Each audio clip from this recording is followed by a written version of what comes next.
Round 2 is underway in Sunsplash, South America, Buenos Aires, Argentina. 15 million people strong and a sports hotbed.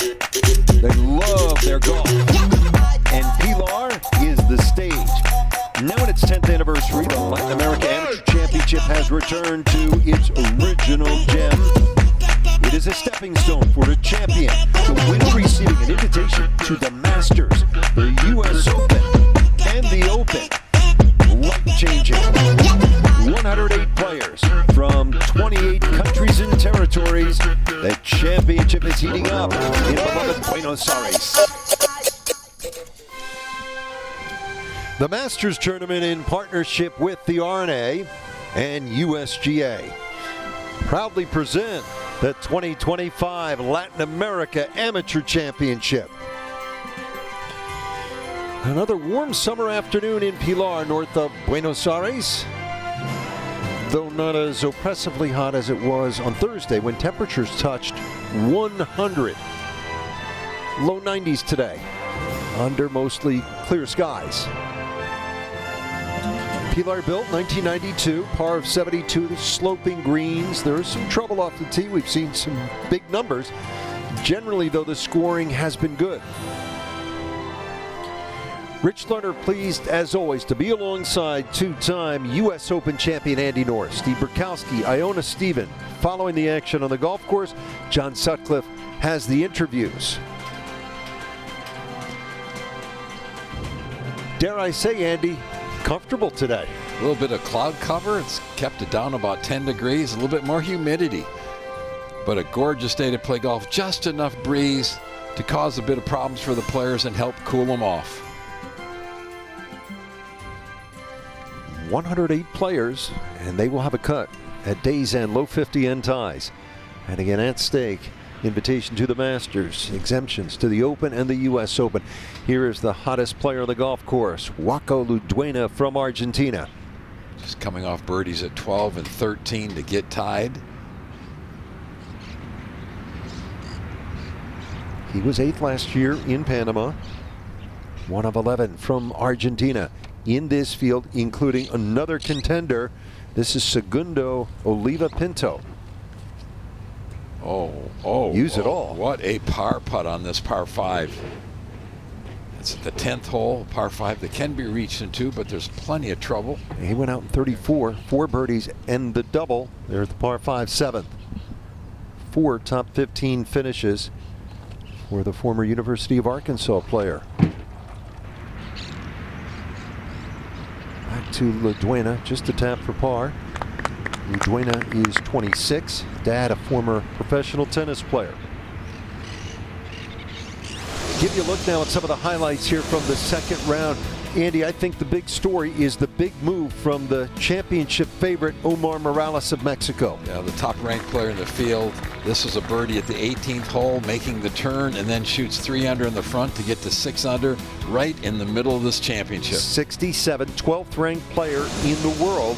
Played in a couple of U.S. Opens, All-American at UCLA. Here is Pinto, this for birdie at number 1. 68 yesterday, first hole of the day, rolls one in from about 20 feet. What a great way to get the day started. Then he goes to the par 5 second hole that there's been all kinds of problems on. He's just short right of the green, plays a nice little pitch down the hill, rolling it up to about 4 feet from the hole. Would knock that one in to get off to a birdie start.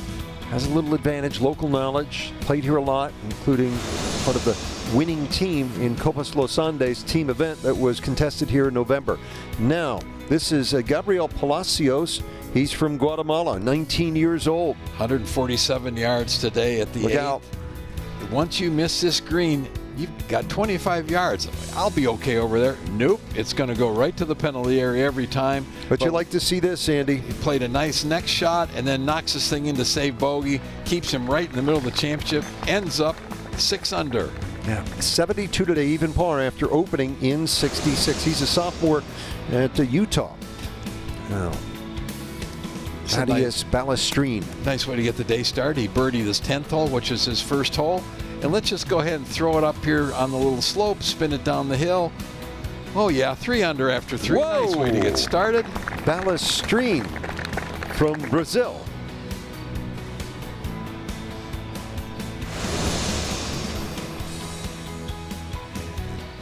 Justin Hastings here at the third. This guy who's been in this championship a lot from the Cayman Islands. Great touch right there. Turn a possible bogey into birdie very quickly. Gets him off to a nice start. Justin Hastings will have a chance going to the weekend. He's 5 under par, and we'll see plenty of Justin this afternoon. Back to Luduena. We may be calling him a Ladrano before this is over. And now at number 12. He's been in complete control of every shot today, controlling the distance. There's so many of these hole locations in these little valleys around all kinds of slopes, being able to use the slope for a tap-in birdie. So birdies at 12 and 13. Now here is Eric Machado from Brazil. This for birdie at number 4. Boy, he's been on the top of the leaderboard every year. He's played here a bunch of times. Solid player. Machado is 6 under par and only a couple back. Chasing this guy, Patrick Sparks from Peru, which will host the Latin America Amateur Championship next January. He was on fire. That putt that got him 10 under at the time. Had a 4-shot lead at that point, then went to the par 4 15th. Now this is for a par. This is when your day's going just fine. 60 feet. Come on, baby. Over a giant hill. Do perfect. Right in the that. Patrick Sparks. Unfortunately, he bogeyed 16 and 17. Then he got to the tough 18th hole and had this nice little tap in for a 70. And to finish the first 2 days 8 under and was our leader. 66 and 70, trying to become the first from Peru to win the Latin America Amateur Championship. Did play college golf in the United States. Graduated from University of North Carolina at Wilmington.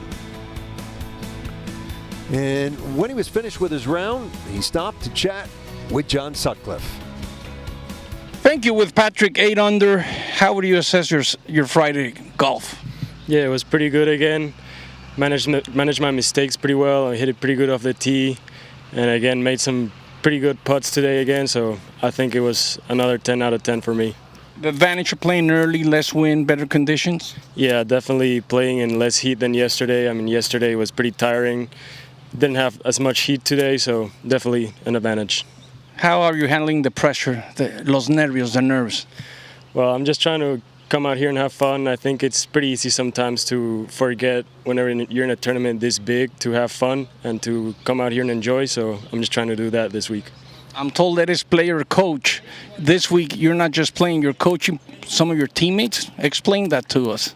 Yeah, the other guy from Peru, Mauricio, he's also in the same school I went to. I'm his assistant coach, so trying to help him as much as I can, trying to lead by example whenever I can. And what kind of tips does he give you? Well, he's a great ball striker too. I think he's a better ball striker than I am, so I can definitely learn a couple things from him. Felicidades, great round. Gracias. Compañeros.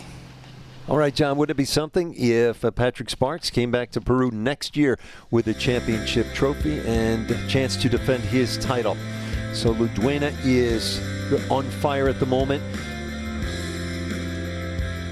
Safa from Mexico also playing well, 3 under through 8 and 6 for the championship. Pulsini from Argentina. Argentina well represented on this leaderboard. 11 from the home country are here. And Omar Morales, runner-up a year ago in Panama, to Santiago de la Fuente, who has since turned professional, will join us in the booth as we roll along this afternoon. Eric Fortledge is an impressive young player from Paraguay, having an excellent day. And now let's go to number 11 with Justin Hastings and welcome Iona Stephen. Good afternoon, everyone. I'm pleased to say the clouds are out and Justin Hastings, no drop shots for him today. He is in fine form. I'll say. That is a terrific shot at the par 3 11th, playing 214 yards today. And number 10, this is the third shot for Eric Fortledge. He's off to a beautiful start today. 4 under in his opening 9. In his 10th, he definitely can get another one here. Hole's kind of cut on top of a ridge and everything slides back off of it. He'll be a little disappointed. He thought that was going to be better than that. He's a freshman at the University of Arkansas. Razorbacks with a pipeline to Latin America. Justin Hastings plays college golf. Good player, too. At San Diego State, Pinto came out of Arkansas. And Mateo Fuenmayor from Colombia, which won 3 of the first 4 Latin America Amateur Championships. All 3 of those players are used to being near the top of the leaderboard. They played here a lot. Omar Tejera from Panama. And then Eduardo Matarazzo from Brazil. Matarazzo, 18 years old. Won the Brazilian Junior Championship last July. Player on the rise. Now to Ludwina, and we'll bring in Steve Burkowski. Good afternoon, Rich. Second shot from 168, playing more like 180 straight back into the wind, and this heading left.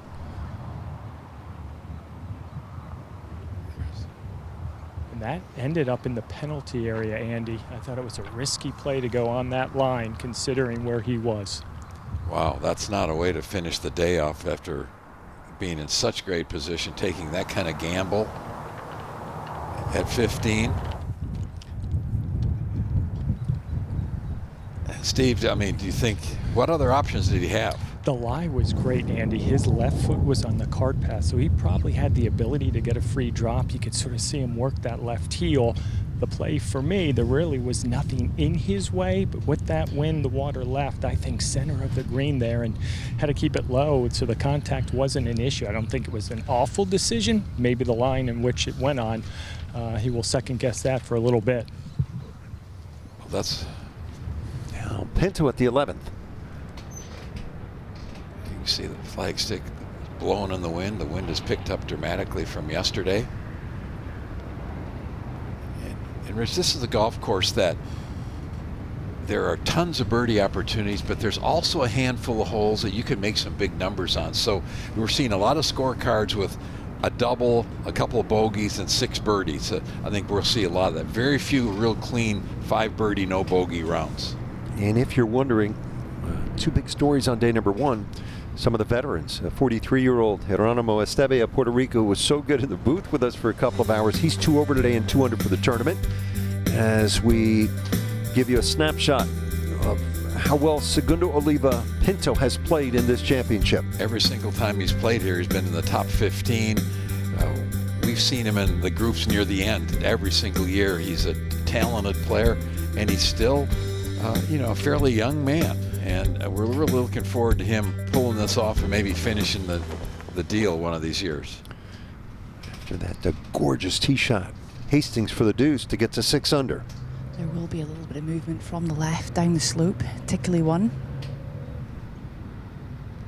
We got that started exactly on the line where his golf ball was aimed. That was beautifully done. He is playing some good golf today, Iona.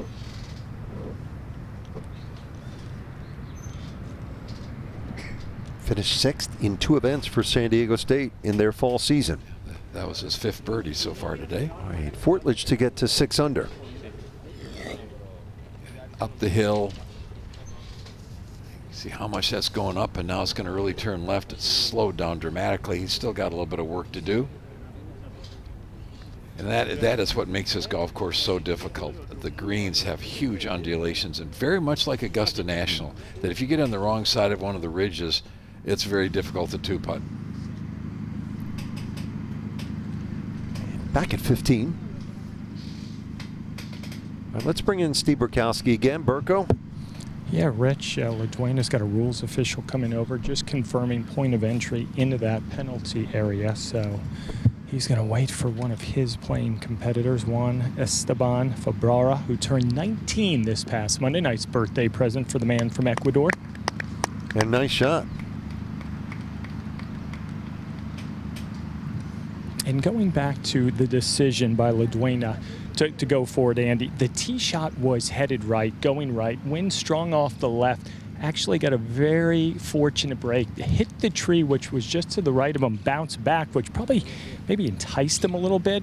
Again, I don't think the decision to go for the green was an issue, but when you see where he is, the wind out of the left, I think front right portion of the green, easy to second guess, but for somebody that's playing so well, hitting all the shots, you touched on it, really hasn't missed much. Again, don't really have a big problem with him going for it. When you get the playing result just wasn't good. Yeah, when you get playing like that, you believe you can pull off anything. But I think this is something that folks at home should pay close attention to. He's got to keep the point between himself and the hole where the ball crossed the penalty area.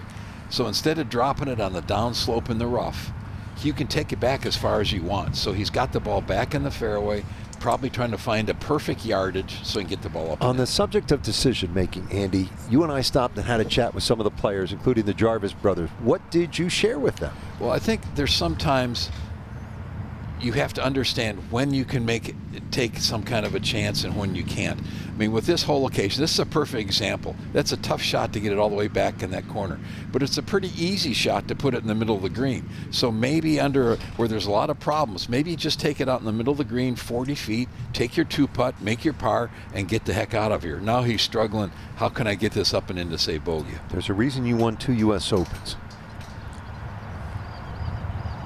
This will be his 4th from 74 yards, probably a little bit more again with that wind off the left and slightly in. Yeah, I think this is good. He's got it dropped in an area where he should be able to really control the spin on this, Burko. Give yourself a shot that you're good at. Ooh, just barely. That was close to, that could have taken a left kick and gone back in again, but he's got about a 20-footer to save bogey. A little bit of trouble now for the co-leader from Argentina, Joaquin Niemann. He is tied with Patrick Sparks of Peru. It is day 2 of the Latin America Amateur Championship.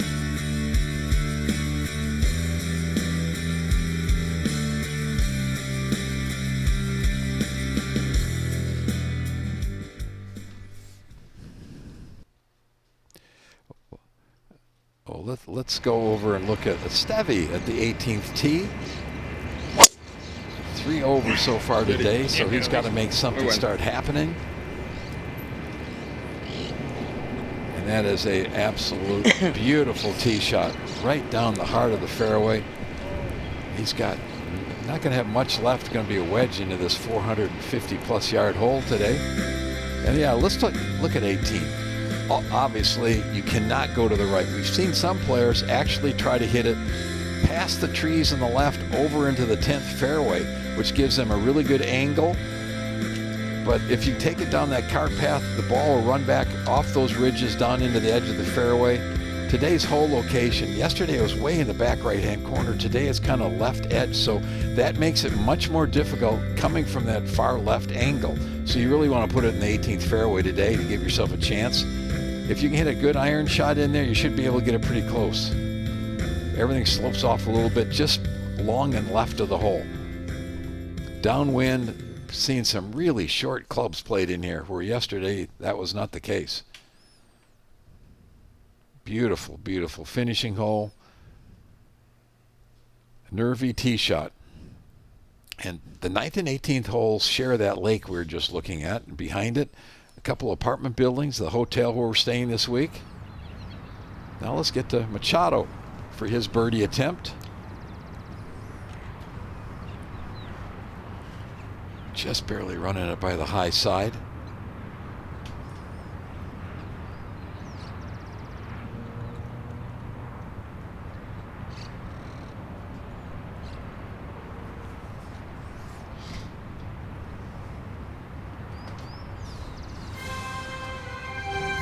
The Latin America Amateur Championship is brought to you by Bank of America. What would you like the power to do? IBM, let's create. AT&T, we believe connecting changes everything. And Mercedes-Benz, the vehicles are all electric, the feeling is all Mercedes, the choice is all yours.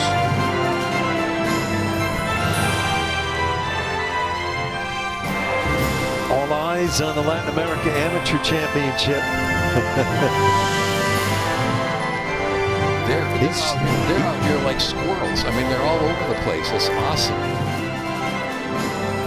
He was struck, and now he's taking off like so many youngsters here at the Latin America Amateur Championship.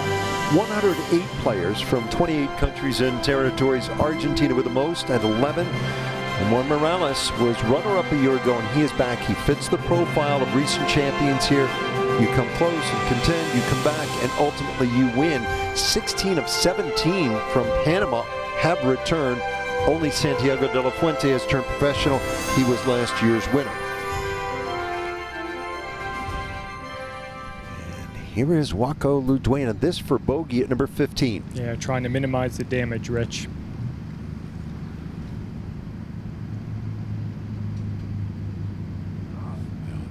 Unfortunately didn't go in, but that was a real confident stroke. Good speed.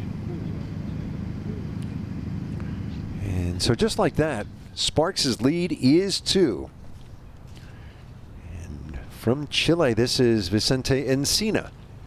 This is going to be a pretty fast, big breaker from right to left. Oh, look at this. Thank you very much. Like 6. Winner here in the inaugural at Pilar was from Chile, Matias Dominguez. He's now playing professionally after having been in the banking world. He's playing professionally in Asia, other parts of the world. And now we're live with Justin Hastings.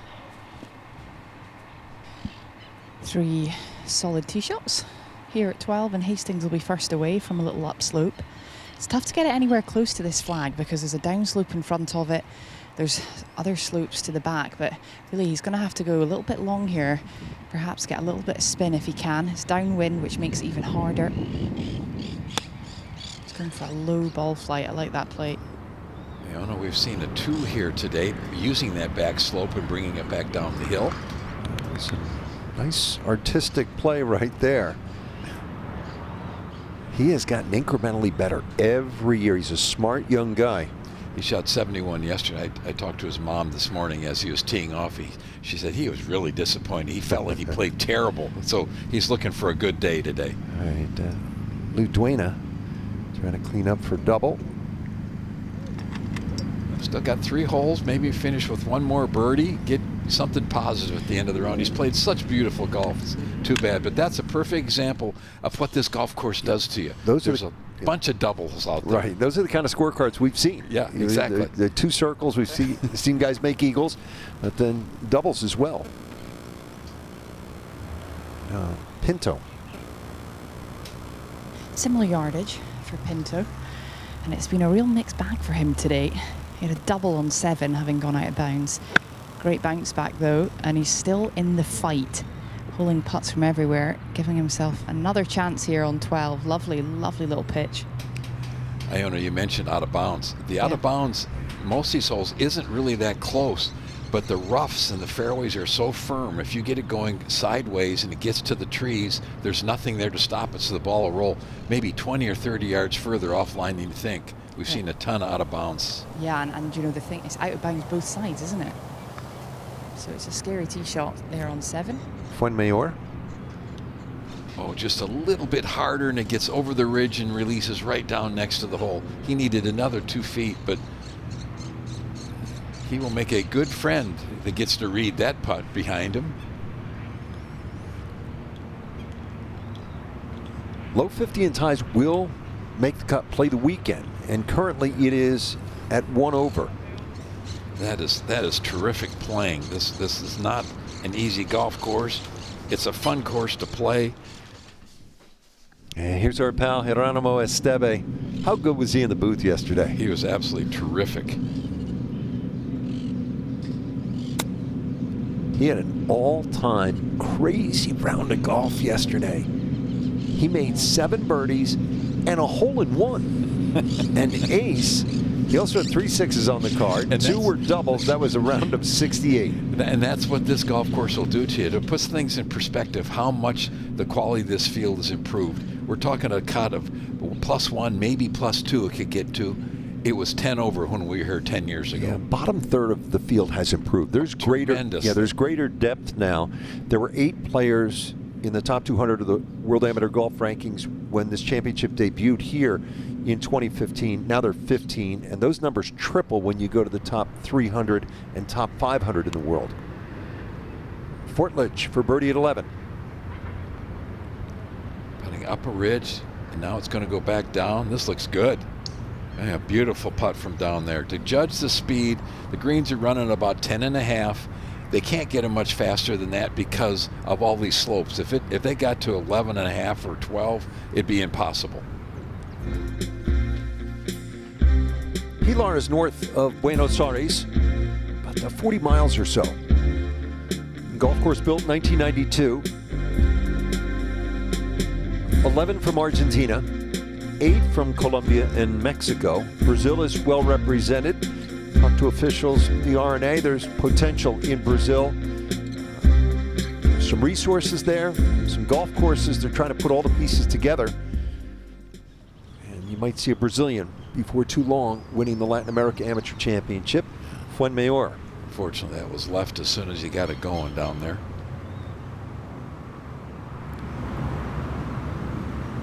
The quality of golf courses, the quality of play, we've seen improve dramatically over 10 years.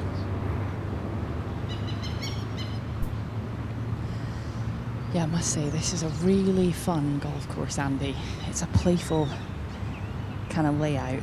You do get some fiery kicks off the fairway, but if you can find the short stuff, it's a real advantage, because some of these pins, they're tucked away behind these slopes. It's like a roller coaster out here. All the humps and bumps everywhere you go.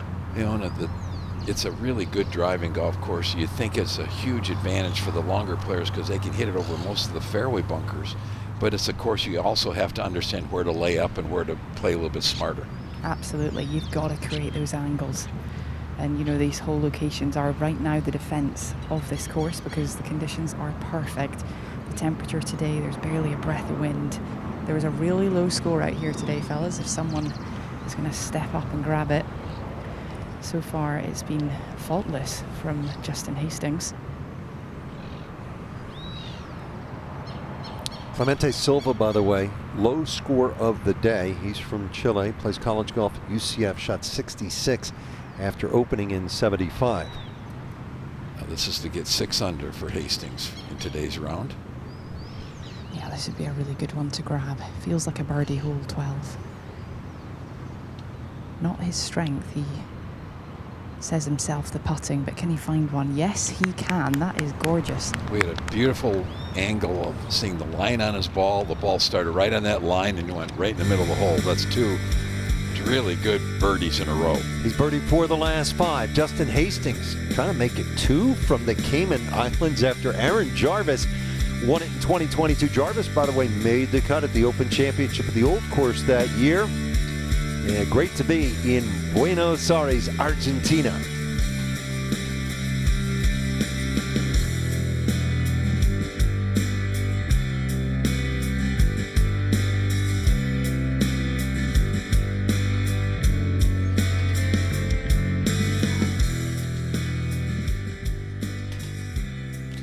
I guess here's a look at Esteve for birdie at 18. This is his 9th hole of the day. Up the hill, really slow, breaking to the right. He made a ton of birdies and hole-in-one yesterday and hasn't had a single birdie today. That's how this game goes. 7 birdies and an eagle yesterday, none so far today. He joined us in the booth yesterday and was absolutely terrific. Businessman, car dealer, has really enjoyed playing amateur golf. You know, we've seen so many players in this region have success early, turn pro, and then get their amateur status back. We've got 4 or 5 guys right in the mix of it today that were pros for a little while, got their amateur status back. He's a player that's just loved the business world, loved playing golf. He's really a lifer as an amateur. Putt for birdie at the 10th from a long, long ways away up the hill. Safa. That was a good lag from down there. Good speed.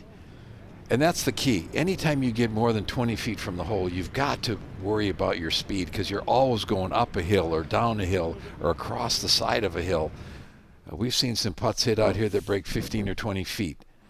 So that's, anytime you can two-putt from distance, you've done something you can be really proud of. There's a look down at the clubhouse. Great practice facilities here. The club has improved unbelievably in the 10 years since we've been here.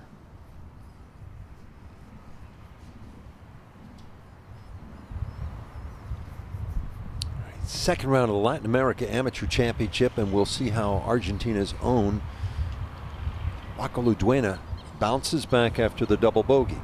Well, Rich, after that double at 15, confident swing, good drive, left center of the fairway here, and walked up this hole a couple paces ahead of his caddy. Conversation with himself, Andy, maybe a little positive pep talk, as you said, try to get something coming in. This just the wedge, 98 yards actual, slightly uphill into a little breeze, 105 feels like the number. Yeah, he's got a hole location in the right portion of the green you can be aggressive with today. Is that going to come back down to the right? No, it stays up on top of. It's on a little bit different level, so that won't be the easiest putt in the world. We saw players make a mess of this hole yesterday. This was the most difficult hole yesterday, and guys were hitting sand wedges in here, but it was a front left pin. A lot of players knocked it over the green, and from there was a lot of trouble. Well, here's Esteve. He's in the automobile business, bright guy. Degree from Dartmouth in the Ivy League. He's saying he's not playing as much golf now as he used to because he's been caddying a lot for his 15-year-olds who's starting to play tournament golf. He plays a strong mid-am schedule. On the Coleman, prestigious amateur event at Seminole. He's played the Crump Cup at Pine Valley, mid-amateurs. Well, he's really enjoying his golf. And to be able to come to a tournament like this and still be competitive, he's really proud of that. Running a little hot, though, right now. Well, let's see if he can, he can turn it around. You go out and shoot 2-3 under the other 9, you're just fine. I think the key is if you can be within maybe 5 or 6 shots going into the weekend, I think that's still got a great chance to be a winner here. 100-degree heat. He had the cold towel wrapped around his head yesterday underneath the hat. He was a mess. He was trying to anything to stay cool. All right, Hastings. On the tee, par 5, 13th, and this is a birdie hole, maybe even an eagle hole. Yeah, that's a perfect tee shot down the right edge of the fairway, and that's really, really long. That'll be just a short iron into the short par 5. Let's take a look at this hole. 13, slight dogleg right, par 5. This is one of the narrow fairways. You've got to hit a good tee shot here, but if you do, it really opens up the hole. There's out of bounds on the right that comes in. If you miss the fairway to the right, you see how it gets brown. That's rock hard, and the ball is going to run over there. But we were seeing some drives in this area. We saw some wedges and 9-irons hit here yesterday. It was the back right hole location yesterday. Today, they've gone right in the back center of the green. If you hit a good shot in here, everything kind of flows to where that hole is. We'll see some eagles. Pinto.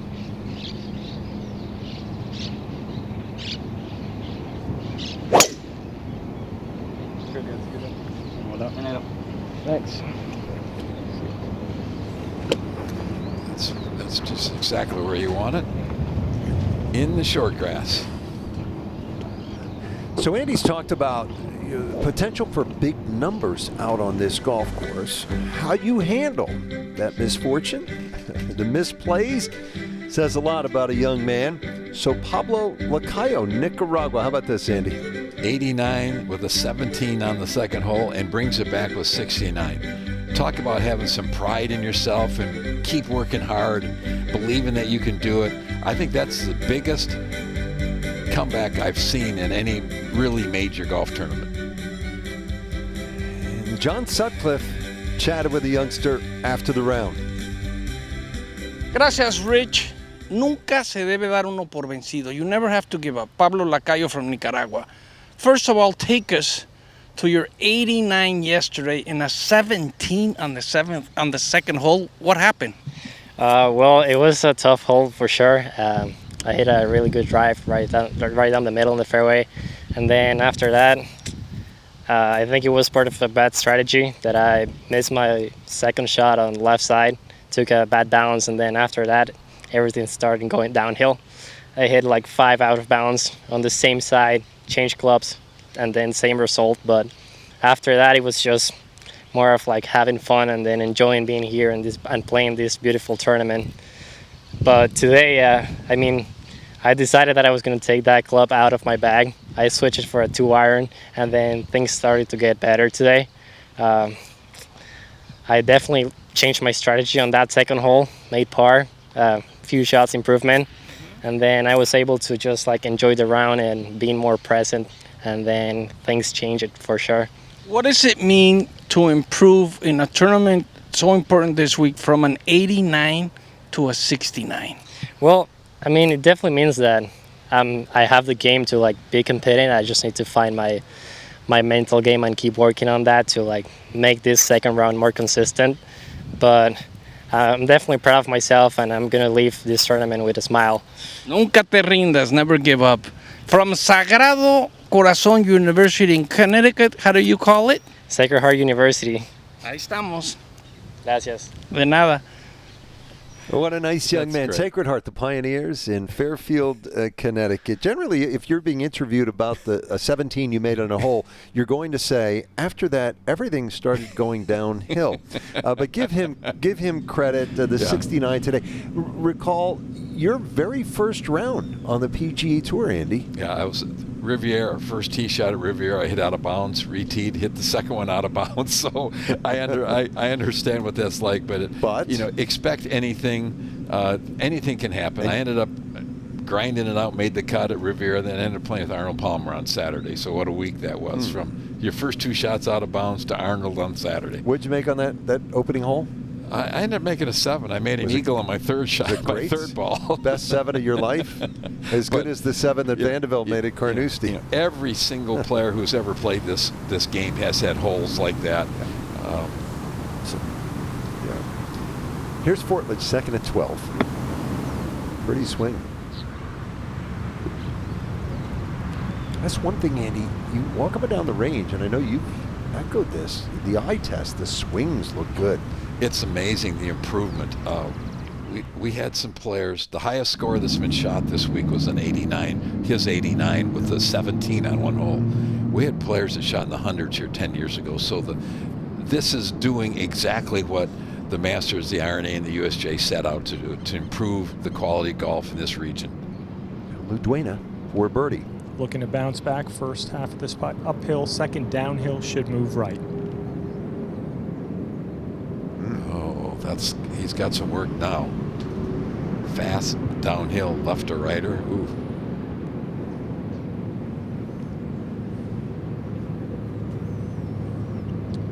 So Luduena, the double bogey, and now the mistake here. Andy, what do you think? I think he got himself in an awkward position at 15 and tried to pull off a big time shot. It just didn't work. That's an easy putt to leave 3 or 4 feet short going up over that ridge. I think he's doing fine. Eric Machado, Brazil, this for par. Could this be the Brazilian that breaks through? You can see it going right in the middle portion of the putt. Yeah, that's a hole. There'll be some birdies on that hole. Brazil hosted the Olympic Games 2016, golf's return. And that course is still in play. PGA Tour America's developmental tour down here in the region. Now, birdie putt, Fortledge. I don't know. Yeah, there's quite a bit of break there from left to right. Now this is a big putt. This is really a big putt, just for your sanity. Feel like something positive happens just outside the hole on the left, and just kind of get it started. That was a beautiful stroke. That was well done. That gives you a sense where his nerves are, Andy. Yeah, I think he's doing just fine, you know. Everybody makes mistakes out here. He's obviously a lot happier with himself now than he was 2 minutes ago.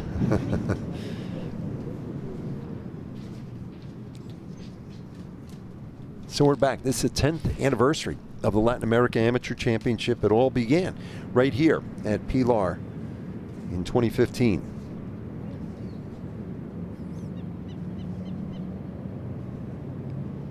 Great look at left hand low, really leading with that left arm.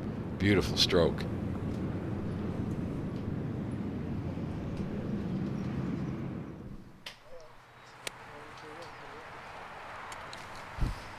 Now we're live with Pinto from Argentina. Beautiful drive for Pinto down the left half of this fairway. Creates a bit of an angle from 165 to this flag that's on this little ridge. It's really tough to get it close here. You've got to take it long if you want to get anywhere near it. He acted as if he mishit that a little bit, but the results ended up being pretty darn good. No pictures on the scorecard, as we know. Yeah, that looked like it came out a little low. Probably a slight mishit. Now, Justin Hastings has had time, because the green was still occupied, to walk all the way up and have a good look at this flag, so he knows what's what. From 145 yards, beautiful lie. That was a monster drive, way over 330 yards. He has launched that, and he's also got a nice angle here. That's been the key. The fairways are playing really fast, but yet the greens are soft enough because they have to put a lot of extra water on them to keep them alive with it being so hot. So the greens are soft, the fairways are fast. Great combination for a lot of birdies. He's caught the wrong side of that slope, so he's got a little bit of work to do to two-putt for birdie.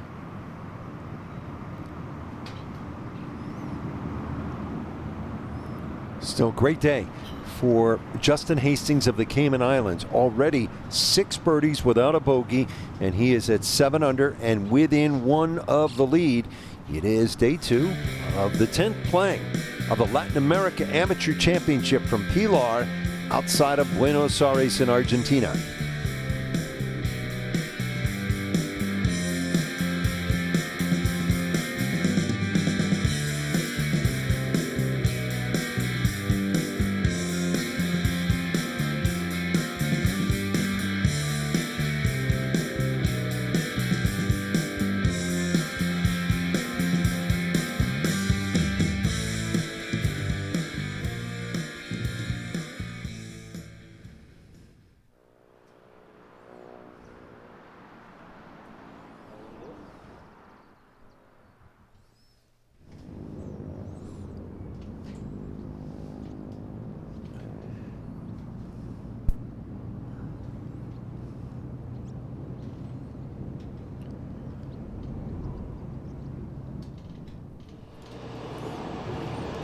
At the par 3 17th.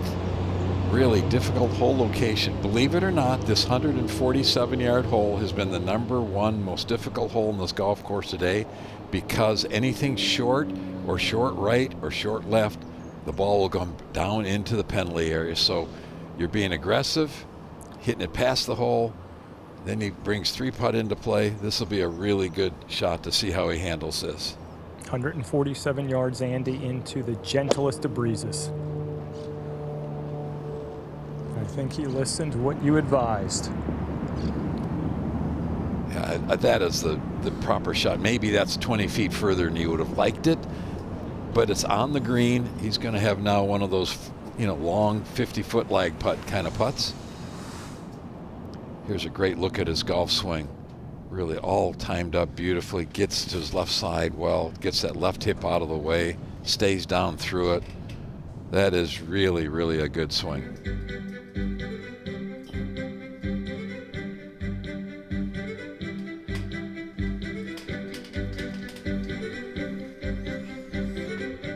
So we're just under 40 miles north of Buenos Aires, in a country that rich tradition in golf, with some 330 courses, many built along the rail lines that were laid down over a century ago by the British.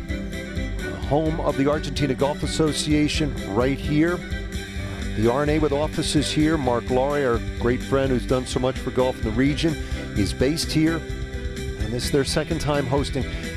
Don't forget, the Women's Latin America Amateur continues to grow and make an enormous impact across the region as well. Miguel Leeson of the Argentine Argentina Golf Association, current president as well, Pablo Lozada, have been so good to us. And we've really enjoyed our stay here.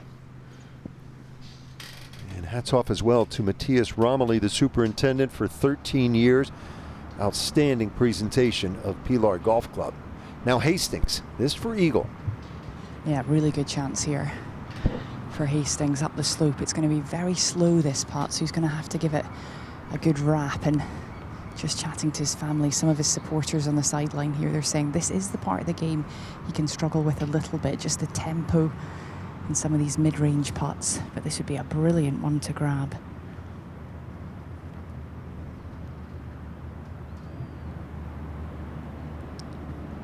You know, that's a nice speed, tap in for birdie. That gets him tied for the lead. Yeah, tempo looked good there. And back on the tee, here is Fortledge.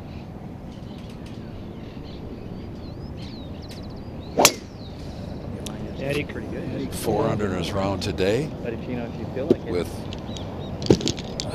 some birdie holes coming up, and there's no reason he can't get to 6 or 7 under by the end of the day. Talked about that Arkansas pipeline. He's a freshman with the Razorbacks, 2 past champions of this great tournament. From the University of Arkansas, Alvaro Ortiz of Mexico, and then Mateo Fernandez de Oliveira. Yeah, you get a couple of 8-player from down here at a school, States. He's had success. Now that guys come behind him, it turns into a terrific recruiting area. There's another Arkansas guy. Texas Tech has done the same thing for years here. They were probably the first big school to come down here and get good players. Now every coach is down here looking at talent. Also went to Sweden to get Ludwig Oberg. Pinto. Yes. Yeah, right in the heart. What a putt that was, guys. Given he didn't love the approach shot. That gets him tied for the lead. So he gets those 2 that he lost at the 7th right back. And again, underscoring what's happening out there, the volatility. Yeah, I think that's the essence of this golf course. You could have a double or a triple easily and then make 2 or 3 birdies in a row. So you just can't get too fired up. You've got to keep your patience. You know there's going to be some negative things that happen to you. So you look back over the last decade, Andy, 429 different players, 29 countries and territories. We've had 3 PGA Tour winners. More recently, Nico Echeverria, who played in the inaugural right here. And he was runner-up. Last week, lost in the playoff. At Waialae. 3 who were on the President's Cup team and Junior President's Cup as well, and 5 Olympians. What progress we've made. Now Machado, the best player to have come out of this championship, the Joaquin Niemann. Now this is perfect place to have it on this hole. You've got to put it in the fairway at 14. There's a couple of large trees that guard each side of the fairway. And if you've got it in the fairway with a wedge in your hand, you're going to have some great birdie opportunities. And that was just poured at it. Right now at 14. I mentioned Joaquin Niemann, Echeverria, Mito Pereira almost won a PGA championship. And here we go at 14. Here is a look at that 14th hole. You'd like to take it down the right-hand side, play a little bit of a draw. You've got to get it equal to these trees or be way behind them. Equal or past. You can hit it in the penalty area very easily through the fairway. So you can see some 3 woods. You might even see some irons off of this tee. And with the fairways playing firm, if you can hit one of those low, long iron, stinger type shots, it will go forever.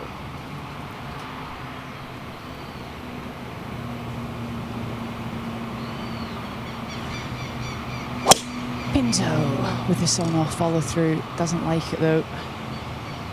Trying to keep it low into this wind. We're going back into the breeze now.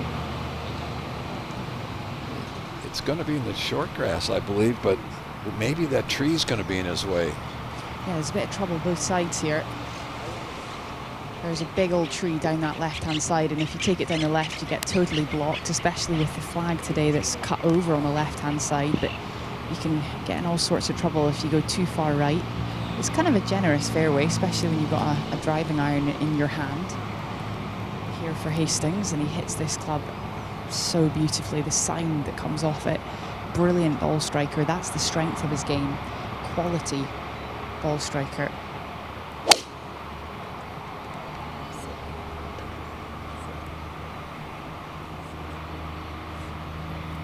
He's trying to work that with his body, getting it moving right to left. That's going to be okay. In that face, that close-up, you could see a hint of the 14-year-old who debuted in this tournament in 2018. That was the year that Joaquin Niemann won in Chile, and he has gotten better. Hastings every single year, and now with a great chance to win. Luduena, long birdie putt at 17. Long indeed. Up a slope, down a valley, up another slope, then picks up pace by the hole. Anything within 4 feet's a good one. And this will be a pretty good putt. Hang on. Boy, it really gets fast going over that last ridge. So, Jaco Luduena, part of the colorful landscape here at Pilar, outside of Buenos Aires. Taking flight. And get up. There we go.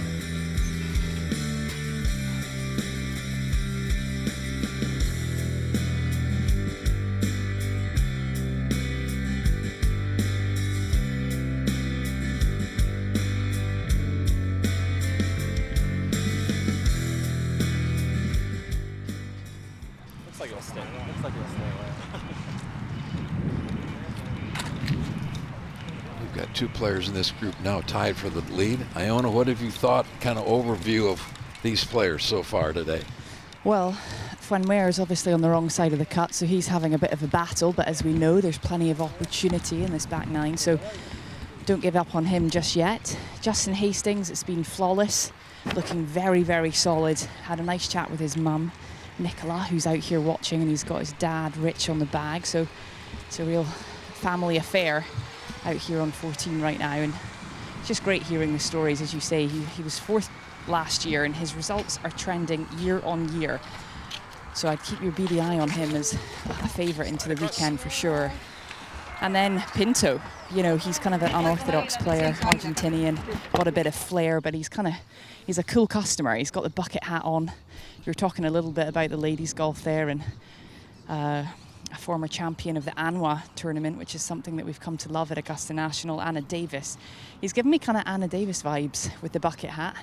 Doesn't do anything in a hurry, plays golf his own way, and he's got his friend Pedro Rosado on the bag, and Pedro's brother is actually playing in the tournament, and Pedro caddied for his brother last year, but he got the sack, so he's with Pinto now.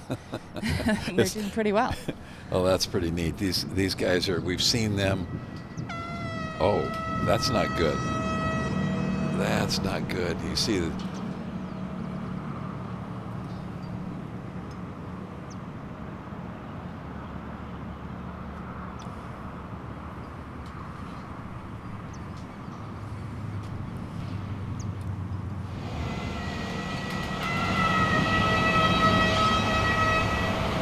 Among the most unwelcome sounds in the sport of golf, the dreaded horn. Just when you had it going. Justin Hastings, frustration written all over his face. Yeah, he'll be fine, but you've got such a good rhythm going, and you're just birdieing every hole. The last thing you want to do is be pulled off the golf course now, but it's part of what we do, and as you get older into the game, you do it so often, it's not that big a deal, but it is frustrating when you're rolling, and you know you're rolling, and you don't want to stop. So Hastings in that 3-way tie atop the leaderboard here with Patrick Sparks, whose day is done. And then alongside, Segunda Oliva Pinto is also 8 deep after he made an eagle at 13. Hastings, the round of 7 under right now. That's the lowest of any round we've had so far this week. 7 under through 13. That's really good playing. Yeah, several players have shot 66. A lot of players are going to be disappointed right now because you'd hate to ever stop, but it's just part of. It's welcome to an outdoor game that anything can happen. And don't forget, it is summertime. Exactly. It was 100 degrees yesterday. It's summertime here in Argentina. It's too bad, but unfortunately it is what it is. There is a threat of rain as well on the weekend. So players have to be thinking too about getting as many as they can while they can, because you never know if it's going to be 54, 72.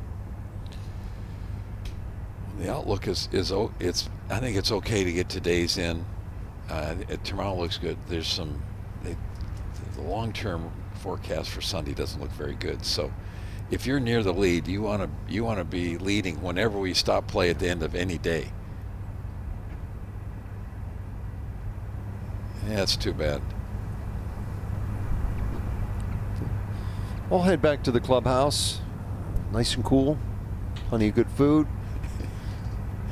That's the problem, that sometimes you get back there and if it's a 30-minute delay or a 45-minute delay or maybe even an hour, that's not that big a deal. But if you start sitting there for 2 or 3 hours, you've eaten lunch 4 times, you put your feet up, you're relaxed. The last thing your mind and your body need to do is go back out and try to start over again.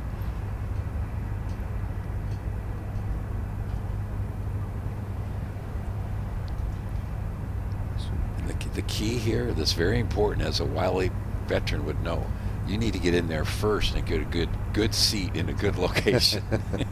So it's just short of 4 in the afternoon here in Argentina. We're 2 hours ahead of East Coast time in the United States. About a 10.5-hour flight from JFK in New York. It does, one good thing, it does stay light until almost 9 o'clock here. So it is summer. So even with an hour or 2 hour delay, I think we're going to be okay. But I think this is just going to be fairly short. There must be something within 5 to 10 miles away. Right now, you'd think that sometimes the player's like, why are they stopping now? But it's all about safety. We've gotten so much better at getting the players off the golf course and the fans in safe conditions than we used to. Usually, you didn't start getting people off the course until there's the first lightning strike, and that's a little bit late. There's Luduena. He wanted to give a shout out to his mom Roxana, celebrating her birthday yesterday, and his grandfather Ugo, birthday today. Could be a big celebration on Sunday if Luduena can win the Latin America Amateur Championship.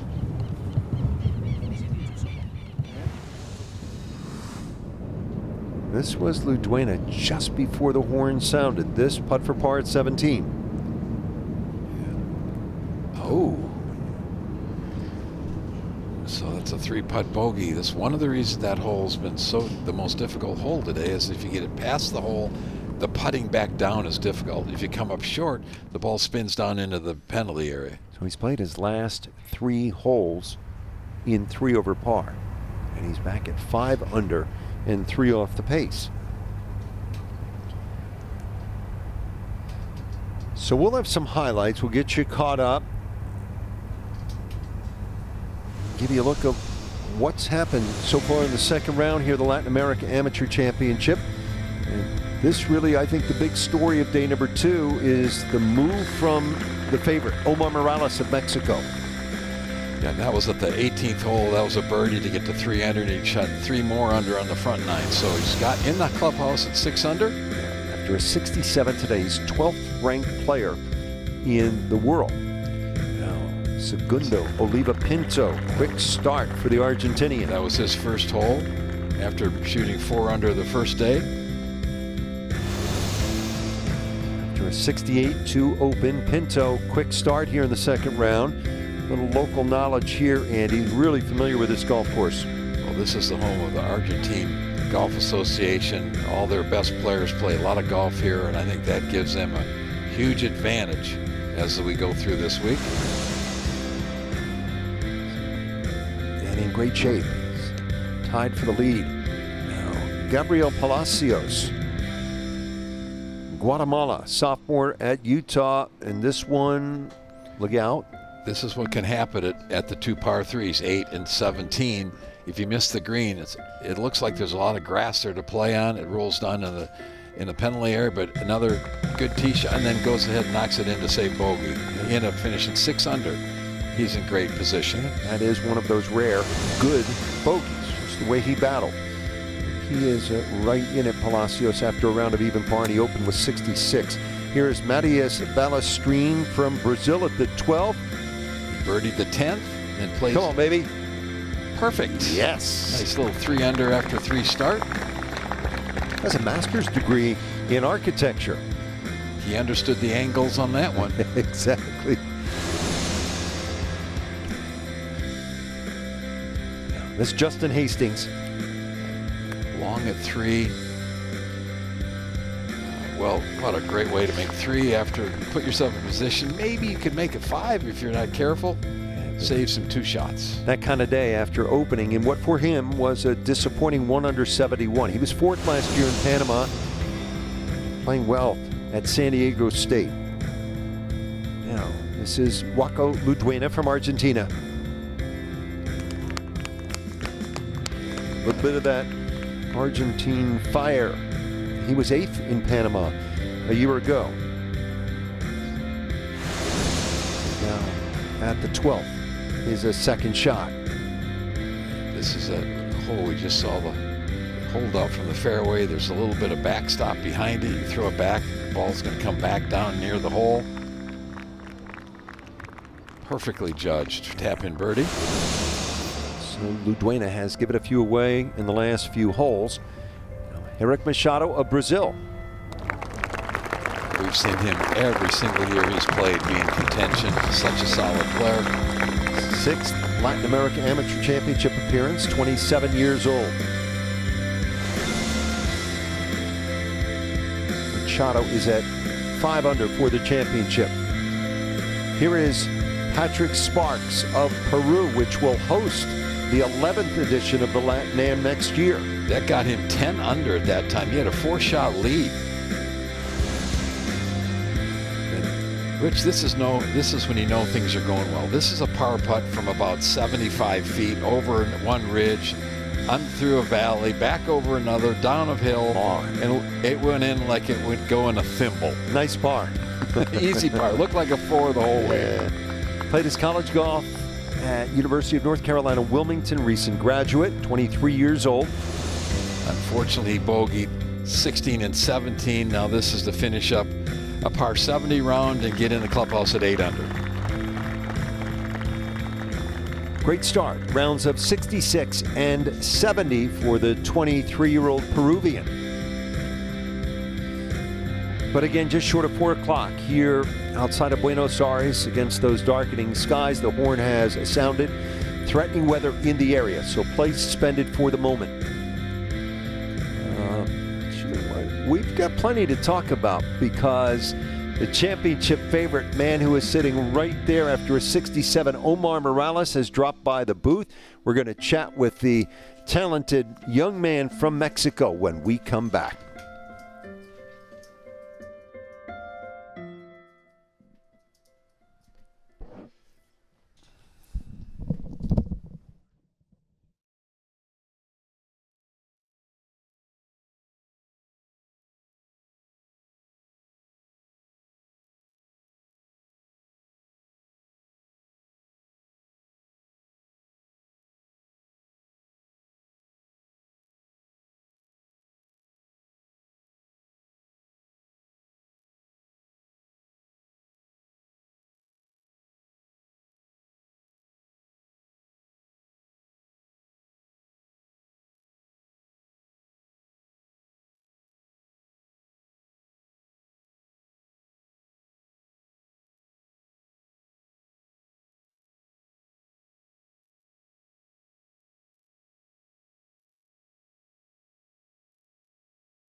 We've emphasized that growing the game in this region has always been the goal.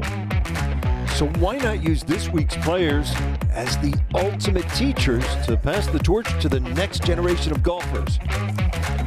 Right here at the home of the RNA in South America, kids from all communities and backgrounds came to learn the game, maybe get a little secret sauce for success while they were here.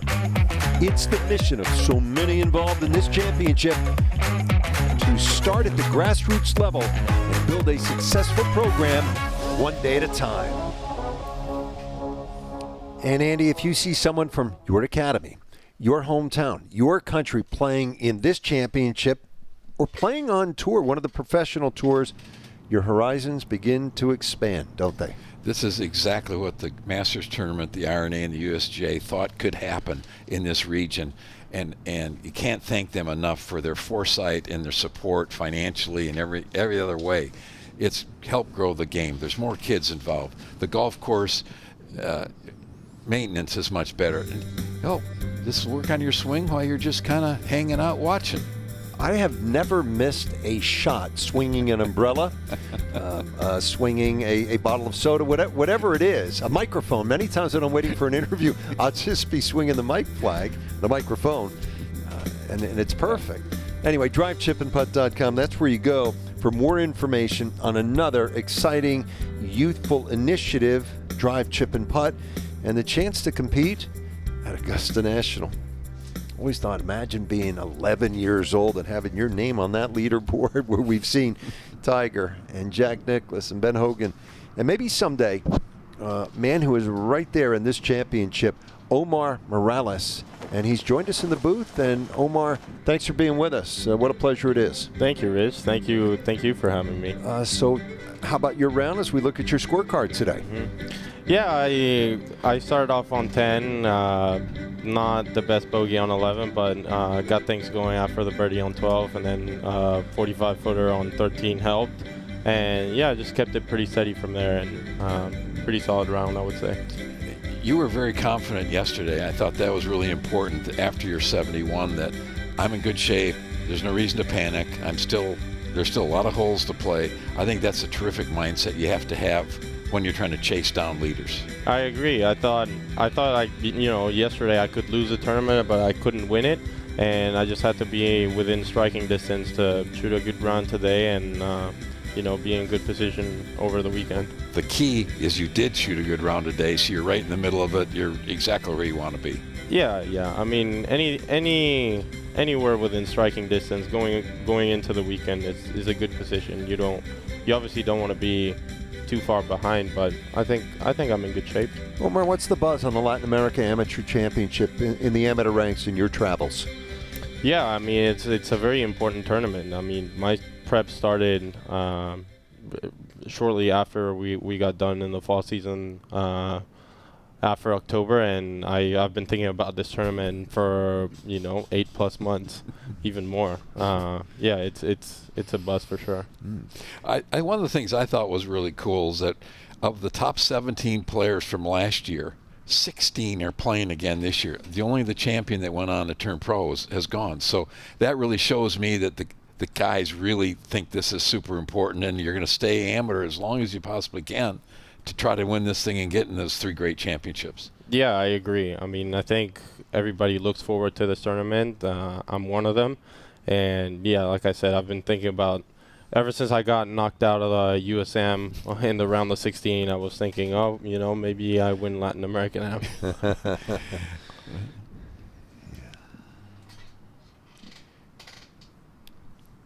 we're going to look at a little bit of yesterday.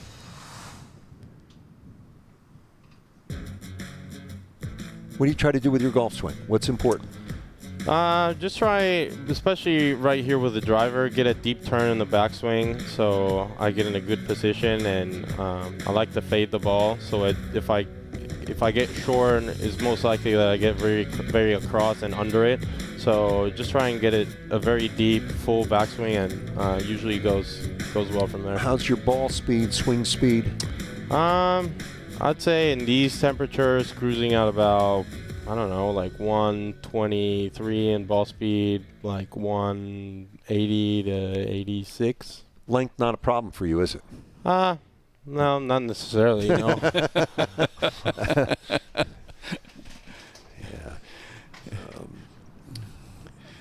What's at stake here? I mean, you can't overstate just how immense all of this is. The Masters, the chance to go to Oakmont. I don't know if you've ever played at Oakmont. I have not. Okay. Royal Portrush is equally as special. And then also the amateur, Royal St. George's in as well at the Royal St. Ports. And then the U.S. amateur goes to Northern California and the Olympic Club. What strikes you as you look at that list right there? Yeah, I mean, it's hard not to be struck by the Masters Tournament, Augusta National. Yeah, it's been a dream since I was a kid, and I think every player in the field looks forward to that and looks forward to this championship, and of course because it gives a chance for you to play in 3 major championships. You've been close before here. You think that can help over the weekend, having had that experience? Yeah, I think so. I mean, at the end of the day, it's golf, and whoever plays the best golf is going to win. But I think having been in the position before, not only here but at collegiate events and amateur events, is definitely going to help. Yeah. Omar, you're a proud UCLA Bruin. We're all heartbroken at what's happened in Los Angeles. People friends out there, how have they been impacted, and just generally, what's your feeling? Yeah, thankfully not anyone that I've known or that I know has been impacted by the fires, but yeah, I mean, a very unfortunate thing and very heartbroken for a lot of people, and definitely not ideal. Classes were suspended and turned online the past 2 weeks, so yeah, like I said, not a very ideal scenario, and my hearts and prayers to those who have been affected by the fires. Yeah, well said. We echo those sentiments. Omar, it's been great getting to know you. You have a magnificent game. We think this is just a start for you, but 36 holes, we think. I'm not sure about the weather ahead. You're in a great position. Thank you, Rich. Omar Morales of Mexico played an outstanding round today, 67, and he is right in the thick of it. Play has been suspended due to the threat of lightning here in Pilar in Argentina.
Atop the leaderboard here at the Latin America Amateur Championship, 10th playing, back to where it all began at Pilar Golf Club north of Buenos Aires in Argentina. We are in a weather delay with a threatening situation. I hope we can resume shortly. Really enjoyed our chat with Omar Morales, highest ranked player in this field, 12th in the World Amateur Golf Rankings, and runner-up a year ago in Panama. Now at 6 under after 67. So during this delay, we'll take you back to the opening round action, and we pick it up with Omar Morales on the 13th tee. Here is the runner-up from a year ago, Morales from Mexico at 13, just into red figures.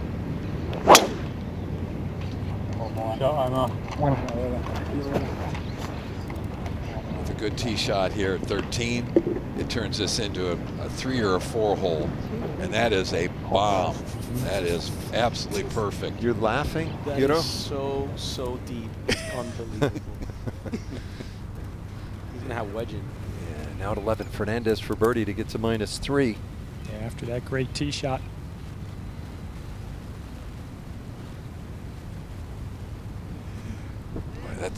You make a 2 on that hole, that is really special. Second 2 in the last 4 holes for Benjamin Fernandez.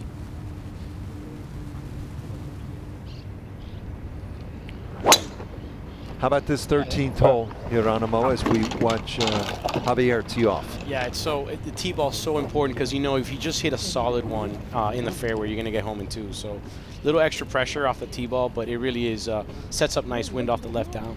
He really smashes. That's 30 or 40 behind where Morales hit it. Yeah. So watch, he kind of hangs back and just really launches it up in the air. Gets maximum out of every one of these tee shots. I was really pleasantly surprised how straight he hit it watching him warm up. You know, you start hitting it that hard. Here's a look at the 13th. Very short par 5, shortest par 5 on the golf course. If you hit a good solid one, this is one of the narrower drives, so to get it in this fairway is important. If you hit it on the right, it can really run off. And there's out of bounds that comes into play on the right. If you drive it down in here, now you're setting up a lock birdie and really a great opportunity for eagle. How do you like the golf course, Geronimo? I think it's fantastic. I think the job there in the USGA and the greenskeeper and his crew have done this week is incredible. The golf course is perfect. Fairways are firm and fast, and the greens are rolling beautifully. And you know, like like you guys were talking, bent grass in this heat, to keep it the way it is magical. What an improvement from 10 years ago. I mean, the course has grown. I think it's very typical of what's happened in this championship. Players are better, courses are better, sites are better. Vasquez Colino. In 2015, there were 8 players in the top 200 of the World Amateur Golf Rankings. Now there are 15. As we watch. At number 10, this is Garces Garçon. Oh, that did break. We've seen the ball break hard across that hole. Those World Amateur Golf Ranking numbers triple when you go to the top 300 and top 500. And this young man, just saw Garzón won the South American Amateur Championship in 2024. First from Ecuador as we bring in Iona. 3 very nice drives. One down the right-hand side, Marcelio, but he's lying okay. And the other 2 down the left-hand side, which has created a little bit of an angle to this flag. Looks like it is going to be Andre Javier to go first from around about 177 with a bit of help in the air. It's lying beautifully, as you're mentioning and alluding to, this course in fantastic condition. And when you do hit the fairway, the ball just sits up like a coconut and it's so inviting. Just want to nip it off the top. And with that help and with this heat, you get a wedge there. Can't see the bottom of the flag from where he is.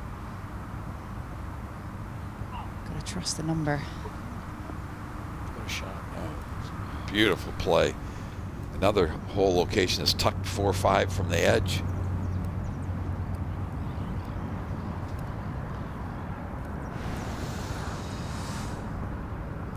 There's a great look.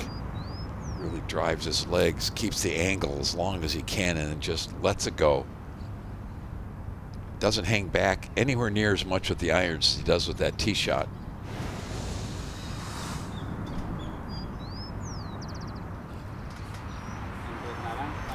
Vicente Marcilio. He'll be next away from the right-hand side.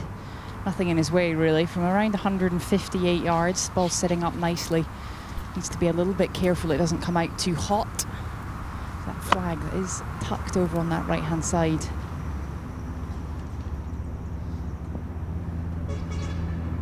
He missed the green. He's not going to be happy with that, but still he could either putt that in or even chip it in from there. It's a pretty easy spot to play from. I love this photograph right here. So this took place here at Pilar Golf Club in November. It is the Copas Los Andes, they call it, the South American Amateur Team Championship. And to me, what this says is just the joy of winning with your friends, your compatriots, your teammates is as good, Andy, and you and Geronimo, you know, as good as it is to win any tournament, an individual tournament. There's nothing quite like winning with your pals. Yeah, and those guys play a lot of golf together. You know, that Argentine Golf Federation does a great job, and they travel together. It's really cool to see. Bunch of great guys. And you saw Andy Schoenbaum on the far right. You know Andy for a long time, good friends. Andy's now involved with the RNA in spreading the gospel of the game across the Latin America region.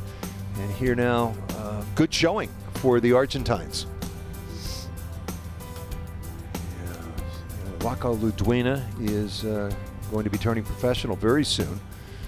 And this was in Mexico 5 years ago. Can it be already? Abel Gallegos. Abel was 460th in those World Amateur Golf rankings at the time. So,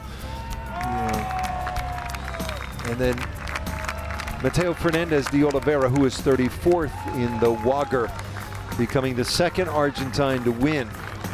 And he too has turned professional. Mateo with conditional status on the Korn Ferry Tour. And Abel's playing PGA Tour Americas. Most of the past champions, other than Joaquin Niemann, are playing on some of the developmental tours around the world.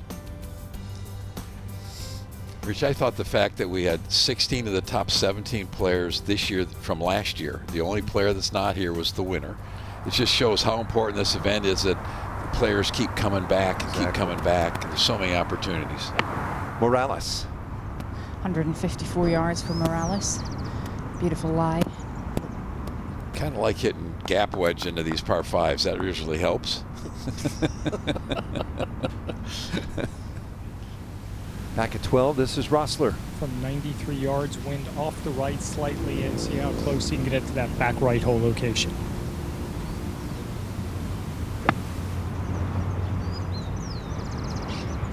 They're going to take advantage of this 12th hole today. It's a little bit of a bowl on the back portion of the green. With a good tee shot, you're hitting a sand wedge. We're going to see a ton of birdies there.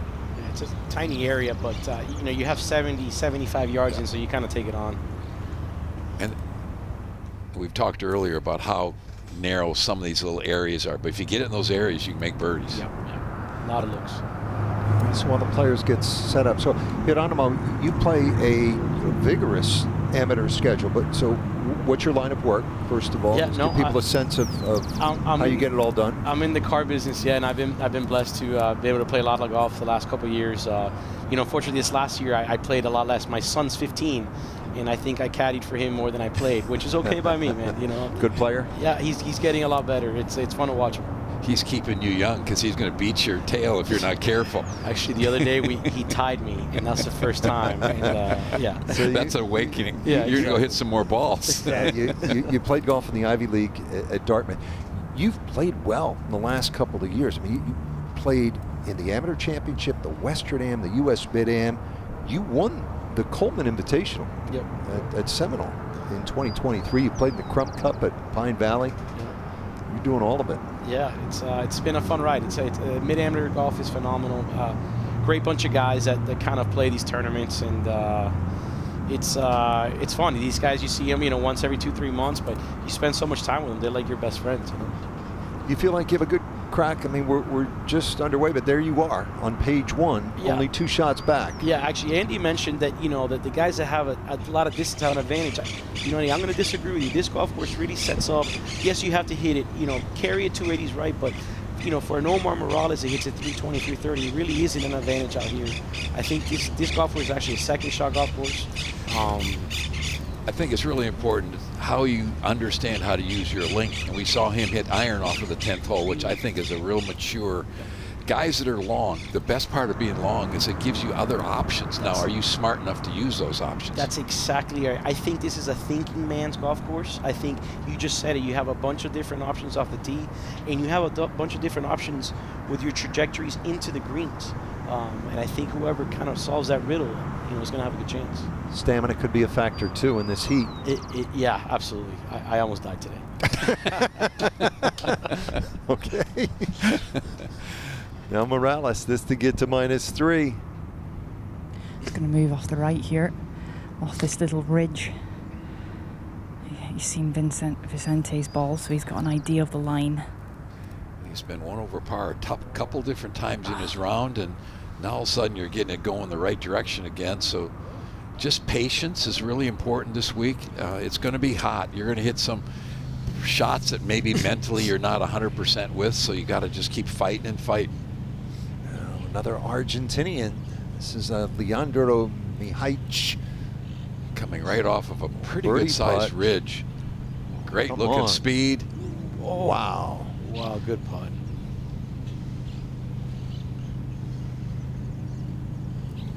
I don't believe I've seen a long pair of slacks today out of anybody. We just saw one in that group right there. Rossler, this to get to 2 under. Yeah, beautiful.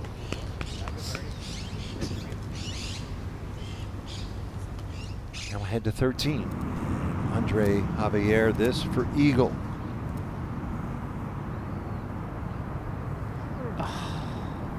Hard to believe that doesn't go a little bit left.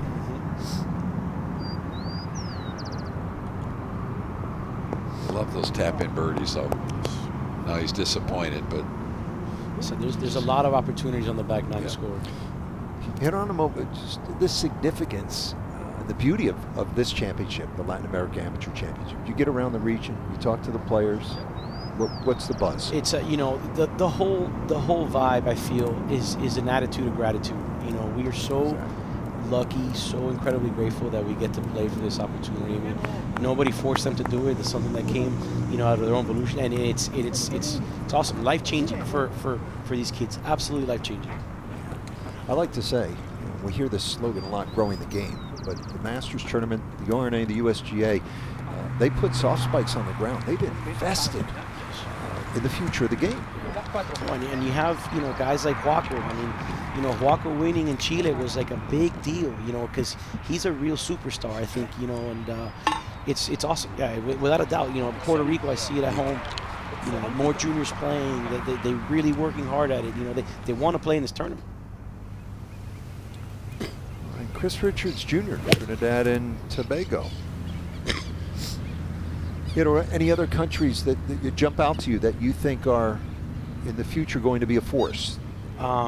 Yeah, absolutely. I mean, look at the job Panama's done. Guatemala has a bunch of juniors coming up. Even like I said, mentioned us, the islands. Look at the Cayman Islands with Justin Hastings and Andrew and Aaron. The Bahamas. I mean, that's the I'm more familiar with them because I play a lot of golf in the Caribbean, Golf Association. But I mean, the fever to get to this point, to get to this event is real. It really is driving kids to work at it. Well, I think it's been really interesting in the 10 years we've been doing this. Swings on the range 10 years ago here. You're going like, whoa. Now there's a ton of good swings. Technique's good. Quality of equipment that guys are playing. Everything's elevated dramatically. Getting opportunities to play everywhere. I mean, this is a good driving hole at 14. Yes, it is. Like to take it down the left center. Great big tree guards the right side of this fairway. It landed really hard. And on 10, on 10 I hit this like, what? So this is what's at stake. The invitation to the Masters. The U.S. Open is going to Oakmont. And then Royal Portrush in Northern Ireland. hitter just threw his hands up like, oh, to be there, right? And the amateur goes to Royal St. George's and Royal St. Port's. The Olympic Club for the amateur. What a spot that's going to be. Colt Knost won a U.S. amateur there. So here's a perfect example of Morales understanding what he needs to do. Just take an iron and pump it down there 270, be perfect. That's right, Andy. You do not need your driver here on 14, despite the fact there's a bit of hurt into your face, that wind off the right. Should be good, I think. Yeah. Looks pretty solid. You know, with a good tee shot, this turns this into a birdie hole. Yes, without a doubt. A poor tee shot, you're struggling to make bogeys a lot of times. Yeah, the trick to this off the tee is there's a tree on the left that if you don't get it past it, it's really going to block you off. So anything kind of on the right side or just past that tree, it turns into a birdie. Well, if you wanted to, you could lay up short right at the end of the fairway. You know, maybe hit 4-iron off this tee and still have probably 8-iron.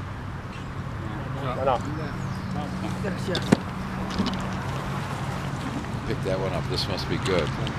Perfect. Easy. You can get all the way to the end of the penalty area. That's perfect. That's just going to be no more than a wedge, probably. This is a country that absolutely loves its sports and its heroes. That's River Plate Stadium. When you think about football in this country, it's Messi and then obviously Maradona.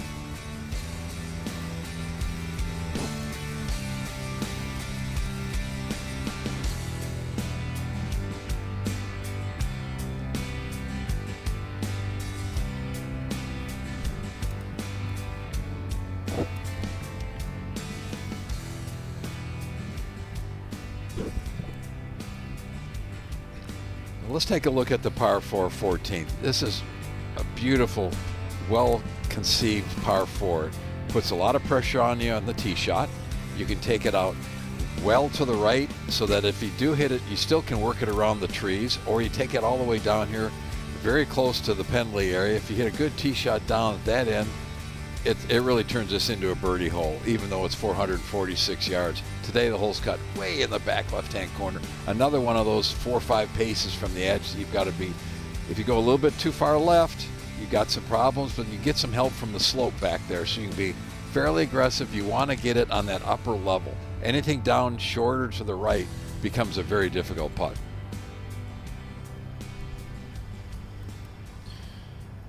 Three players here have all hit beautiful tee shots at 14, so I'd expect we're going to see at least one birdie out of these three.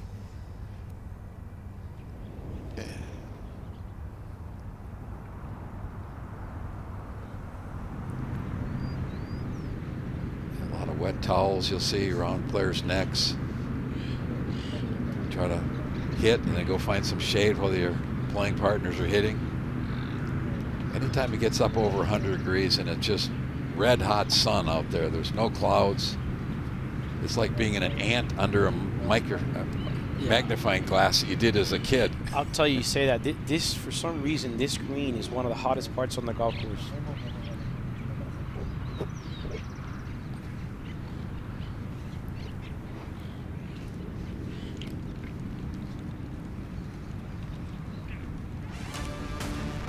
Y los segundos 9 hoyos prometen un emocionante final. What a shot. Game on here in Panama. It's cutting a little too much. It is in the water, Colt. Look out. Get in. Go Yes. ahead. There we go. Yeah. How about that? And Hastings making a move. Stone Cold. He is tied for the lead yet again. Terrific play to get in there 6-7 feet from the hole for birdie. Well done. Nails. Just poured it in. Oh my goodness, what a shot. Santiago de la Fuente at 17. And he has the lead as he walks to the 72nd hole. Beautiful shot. Great iron shots in the last 2 holes with all the pressure of the world on him. De La Fuente has won the 2024 Latin America Amateur Championship.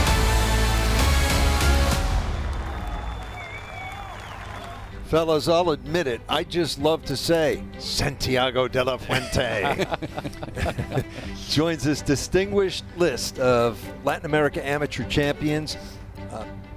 Andy, the quality of shot making down the stretch last year in Panama was exceptional. Absolutely. We've seen that in literally everyone. You go back to Joaquin Niemann shooting 63 on Sunday to win in his home country. He went through a stretch where he's like 8 under, a 9-hole stretch in the middle of the round. Ortiz shot 66 to win at Casa de Campo. Fernandez de Oliveira shot a record score of 23 under in your home country of home territory of Puerto Rico. Here is the runner-up. Omar Morales has it to 2 under. Off the downslope, this is not an easy shot. He sprayed it off to the right, it looks like. Like he's trying to throw it out to the right and draw it back in there. Just hung out.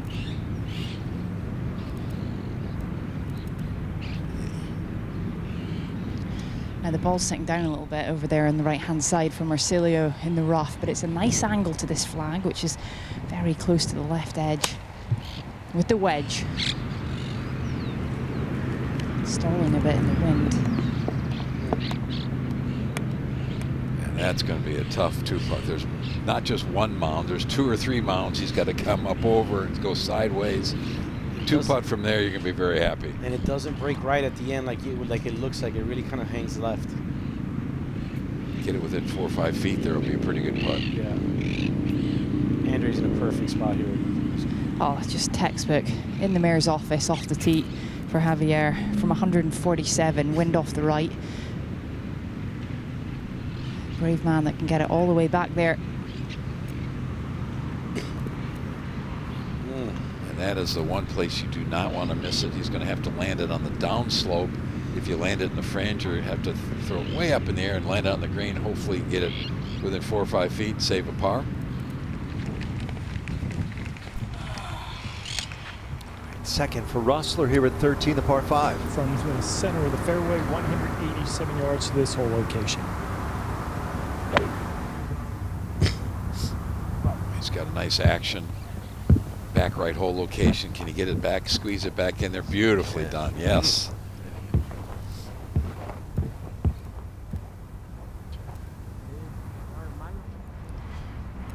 Colina now, there's some trouble here. Par 5. Hole's cut way in the back portion of the green. Can you get this up there and give yourself to save a par? I just got it caught in the bank. It's going to come back down the hill, so he's got some work left just to make bogey here. We've seen a lot of the players mess up the par 5s. I mean, they're reachable for the longest guys, but a couple of them are 3-shot holes. If you don't have to smash it, just hit it down the fairway, lay it up in a position where you can get yourself a nice angle for your 3rd.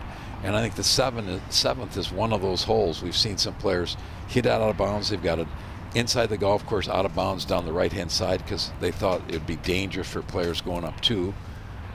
Now he's got a lot of work just to get this up and in. That hole became really tight now with that in course out of bounds on the right. You really got to think about your tee ball. But it's a hole that you could hit a hybrid or a driving iron and hit another one and still have a little 70 yard. Yeah, exactly. I think even closer with because it chases downhill there just in front of the green.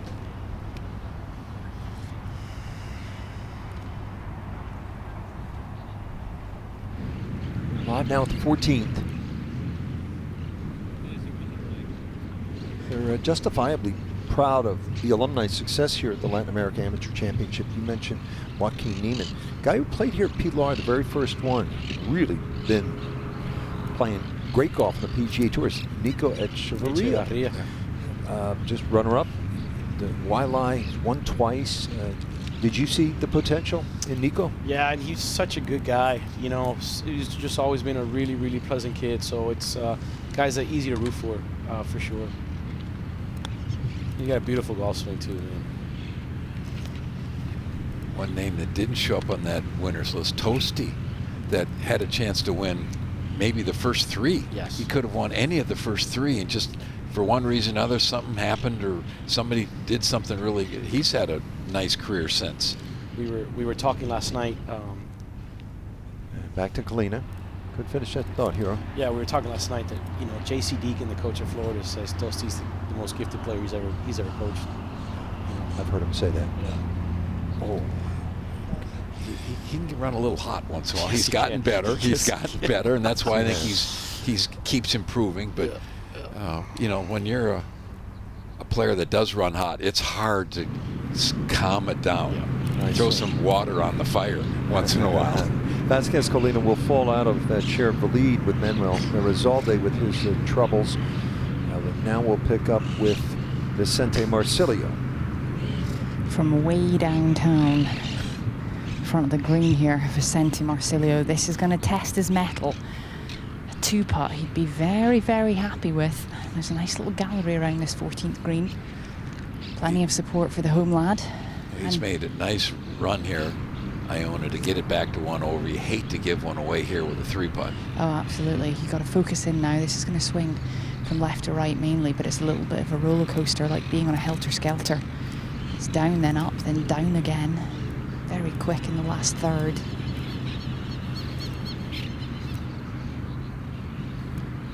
Okay, so he just kind of hangs. It just hangs. It doesn't keep going to the right, but that's not bad from there. I think. Speed. I believe Iona just gave us a Marv Albert. I don't know if she was aware of it, but she gave us that from way downtown. Did you catch that, Andy? I As did. A basketball I did. lover. All right, this for Eagle now, Benjamin Fernandez. Yeah, 2 quality shots here. This, if it goes, would move into 5 under.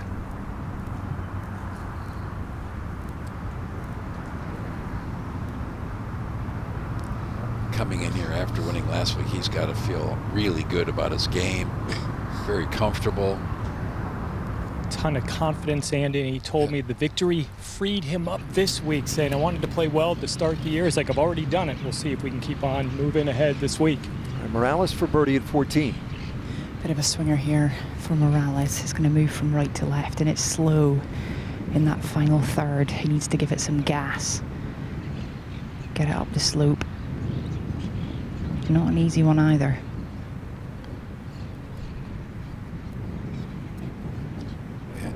Hopped a little bit, took a little bit of the speed out of it. That's a full swing right there.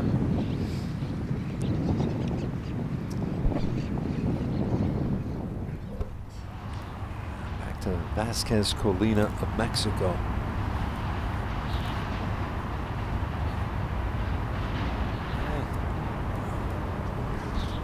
Double bogey on a par 5 that you probably think you're going to birdie half the time.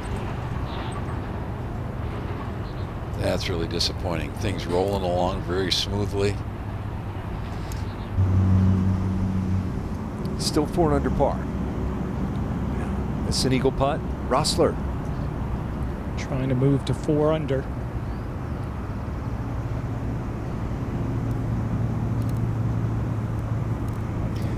It sure seems as if the front 9 is more difficult with the 2 9s. You agree with that? Yeah, without a doubt. The first 6 holes are pretty good holes. They are. If you get through those, then you have some fun. Yeah, good putt, Javier. That's a great up and down from that left side. That's not easy what he just did. Shane Lowry-esque, some might say. Yeah, that's a good call. Yeah, I mean, and like we said, that 7th hole, which when we played a practice round, was kind of a gimme hole. With that in course now out of bounds, it's not. It's. So yeah, I think 1 through 7 you can kind of make some mistakes, but definitely the back 9 you just have a lot of little wedges. 9 and 18 are probably the critical holes. Yeah. Other than a couple of par 3, I mean, I think some of the longer 6, they're tough par 3s, yes. And you got to be careful with the par 3s on the island. This is a big putt right here from Marcilio. It's got to be just left edge, doesn't it? Beautiful. Well done. That's a great 2-putt. Keep the momentum going. Don't give away something. He wasn't very happy with his wedge second shot, so to be able to get out there with 4s, terrific. He's right. He's right at the ship. Get a couple more and get in 1 under after that front 9 would be a terrific. Yeah, like you said, he's got some chances. See how Vasquez Colina bounces back here at 8 after the double. Pretty good hole location here. It's 145 yards, so it's a short enough shot that players can take advantage of it. But if you don't get in this little pocket, it's in such a good spot. They put that pin in such a good spot. It feeds in there if you just kind of get in like a little, 5-yard circle, But if you're 7 yards short, spins back down the front of the green, 2 putts hard from there. This is a young man from Haiti, Pierre Campa. He is 16 years old. Go ahead. And for more, let's go down to John Sutcliffe. Thank you, Rich. It's one of those great stories from Haiti. There were hurricanes that devastated the country. He was adopted, given an opportunity to go live in California. At 16 years old, he's had a chance to play some golf in Scotland. So sometimes these natural disasters have put players in different positions to make it good. So Pierre is the prime example of a kid who has been given a second chance, adopted, living in California, playing the Latin American Amateur. So in these 10 años, in these 10 years, it's great to be able to tell those stories. He's 16 years old. Maybe this will get him also at some point to a college to further his preparation. So Pierre Campa es un ejemplo. It's an example of what this tournament's all about. Steph Curry's tour that he's created for youngsters, and boy, there's been a lot of people that he's changing lives. I rode over on the bus with him. He's such a nice kid. Such a nice kid. Yes. Did a story on Steph Curry's underrated tour. He told me that golf brings the world together in a way that is truly meaningful. With all your travels, both you guys in the game, you would agree with that? Absolutely. All right, so we're live at the 15th tee. It's been a good fight back, I think, from Vicente Marcilio. Shows a level of maturity. And Morales also. He was over par. He's made 3 birdies since. So these guys are getting themselves back into this tournament. And we can't forget, guys, they're kids. They're just out of college. The amount of pressure both of them had on them this week with the interviews, with the expectations, with being the favorites. That's hard, So it's nice to see them settling in for sure. I really like this play at 15. Playing the back tee. If you try to hit driver, it ends up narrowing down into a really narrow area with the penalty area on the left. With the iron, you can take it at the right-hand bunker, and the fairway's 40 or 50 yards wide there. So I do like this play a lot. Yeah, I chose this play, and then I managed to hit it right in the middle of the lake. So.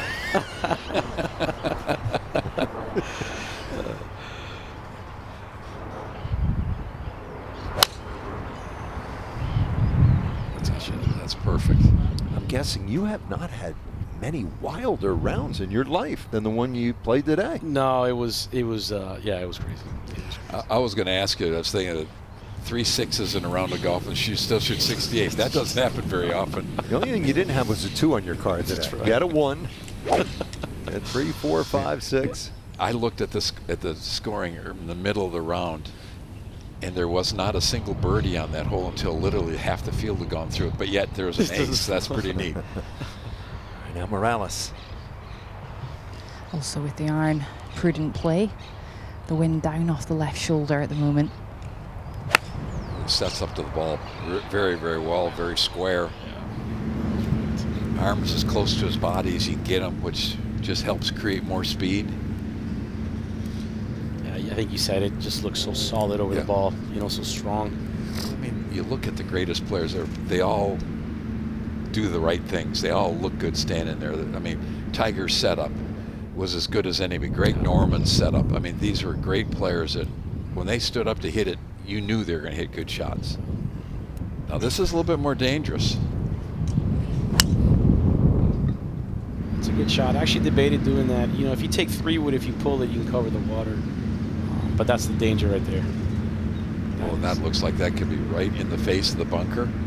That could be tough. It's a beautiful hole. Later in the week, they'll move the tee up and make it kind of quasi-drivable, trying to suck guys in to hit it at it. We've seen some problems in the past when that's happened. And here is the 15th. They'll use a couple of tees, the back tee and then one down there in the front. It really is a beautiful short par 4. It makes you think on the tee shot. You've got to hit a quality shot. If you lay it way back right, you've got a longer shot into the green, but it's the safest shot off the tee. If you take a little gamble off the tee, stick it down there, you're left with a wedge. So, and this green's got all kinds of humps and bumps and moguls all over it. But if you get in the right quadrant, you're going to make a birdie. You have a great chance for a birdie. It's definitely one of those tee balls you have to think about, you know, when you're warming up. You know, what shot am I going to hit here? Yeah. Well, this would be a nice bounce back if he could make this birdie at the par 3/8. Vázquez Colina. I've seen that putt break hard to the right, much more than the players have read. Almost every single player has missed it to the right. 29 years old, plays quite a bit Mexico in the mid-amateur ranks. And a bounce back from that double bogey, but still a good day. Currently, it is Manuel Mirazalde leading. It is the opening round of the 10th playing of the Latin America Amateur Championship.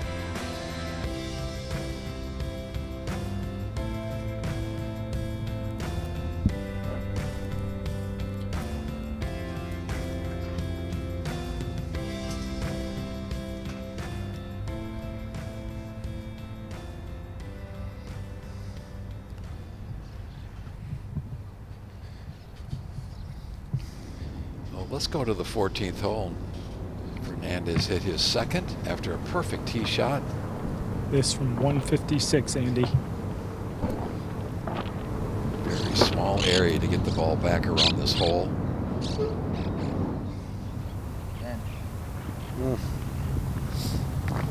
Just short of that ridge.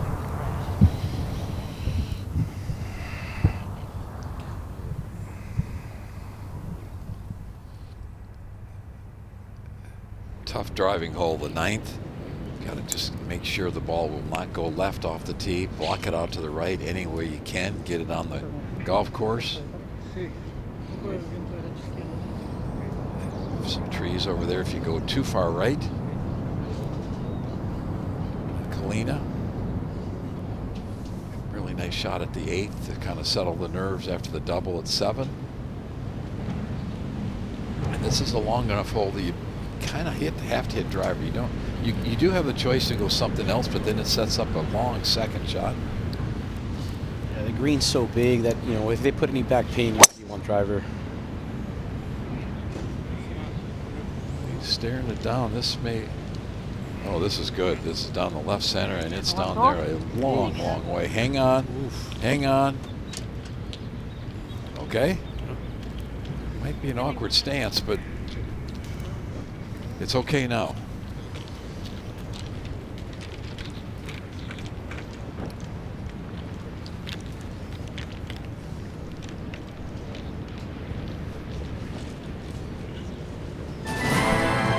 Masters Tournament RNA and the USGA announcing today that the 11th Latin America Amateur Championship will be played in Lima, Peru next year, beginning January 15th at Lima Golf Club. First time for Peru. Opened 1924, redesigned by Mackenzie and Ebert in 2018. The golf course is in the San Isidro district in southern Lima. It's parkland style, surrounded by the city's high-rise buildings. It has hosted the Copa Los Andes 7 times, the Pan American Games, and last year the Women's Amateur Latin America. Martin Sirkovich, president of the Peruvian Golf Association, and Michael DeBakey, president of the Lima Golf Club, on hand with the founding partners here in Argentina. You see the picture for the announcement. Really? I need to play well to get in. My ranking's taking a dive, so. I like your ranking to make a trip back up. I love the right the direction. Fact, really love the fact that they've announced going there. That was supposed to be our site in 2020 during COVID, which got canceled. So I think that's terrific that they're going to get the chance to host it there. Been to Argentina now twice. Casa de Campo is sort of an anchor site. Mexico, Puerto Rico was so well done. Tip our cap to Sidney Wolf, the Puerto Rican Golf Association. And Panama has done a great job as well. That was a big pull, but catching the back left corner of the green, another difficult 2-putt from there. Yes, that putt's going to swing right really hard. Have not been. Hope we get a chance to go next year, but I understand Lima's just a great city. Yeah, the food's supposed to be unreal.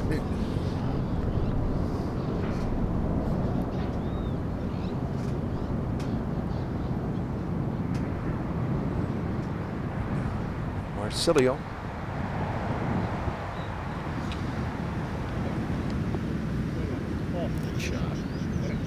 Oh, there you go. That's what you want to do there.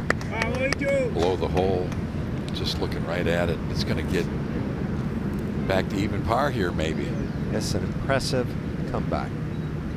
So, Geronimo, you played in the very first right here at Pilar. In all, you played in 9. Here are the 3 that have played in every one, all 10. Alvaro Ortiz, you know him. We all do. Miguel Ordonez was in the booth with us last year, did such a good job as you have this afternoon. And Jared Dillis of Bermuda. Hats off to all 3 of these guys. And how about Ordonez has got a huge job in Panama. He's become right. the director of all sports. Minister of Sport. Anything that happens, you want to build a stadium, you have to go through him. You want to build, it's fantastic. We talked about it last night a little bit.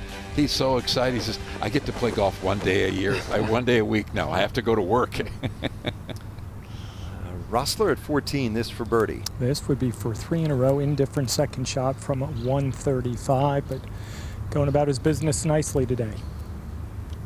Oh, if somebody read it properly. Oh my, what a putt from down there. First play that's even come close. Yeah. Coming from that direction. Yeah, putt was right. Yeah. Now we're live with Javier. Now we've spoken about similarities to the Open champion in 2019, Shane Lowry, and it was at Royal Portrush that he won, and that is where we were going back in 2025. It was just amazing, that finish in 2019. Won by 6 shots, the home hero, and one of these talented young players is going to have the chance to go and visit the Causeway Coast in July. With a bit of Shane magic here from a nice lie. Really tricky little shot here. Loads of hands in this one. Loves the way he plays them, but it didn't quite catch that slope. Work to do for his par. Needed to carry it another couple of yards, get over that ridge, and been a totally different story. But all was the tee shot that he blocked out to the right that set that. Had to play a trick shot to get it down to that spot. Now Fernandez for birdie at 14. From a similar spot, we just saw Rossler.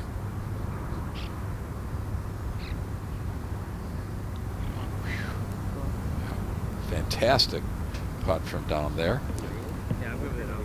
Sure wouldn't want that over again. He looks very relaxed. Playing with house money a little bit. Yeah. Yeah. I think it's good touch. Back at 15. So we're talking about Shane Lowry, and he beat the Englishman, Tommy Fleetwood, by 6 shots. And another Englishman that's on my radar right now is the caddy of Omar Morales. His name's Mark.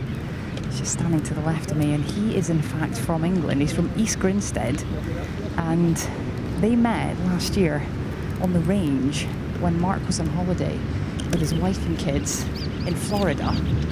And they just got chatting, they got along, and Omar's brother couldn't make it this week. So he gave Mark the call, and he flew out from snowy England in East Grinstead. Out he came, and actually Omar gave him a call last year when he went to open qualifying at Burnham and Barrow, trying to qualify for Royal Troon, and Mark caddied for him. They got on well, and Omar decided to give him the call. Said, out you come to Argentina. We about an 80-degree difference. Yeah, I'm not sure how poor Mark's coping with this heat, but from left to right here for Morales.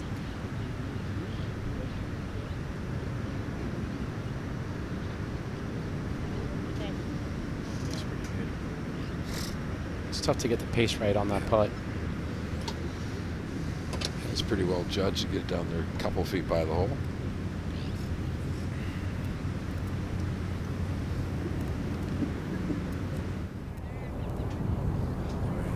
Set number 9. This is Vasquez Colina. All the way down on that club. Tendency is that is gonna go left off of that lie, and that one didn't.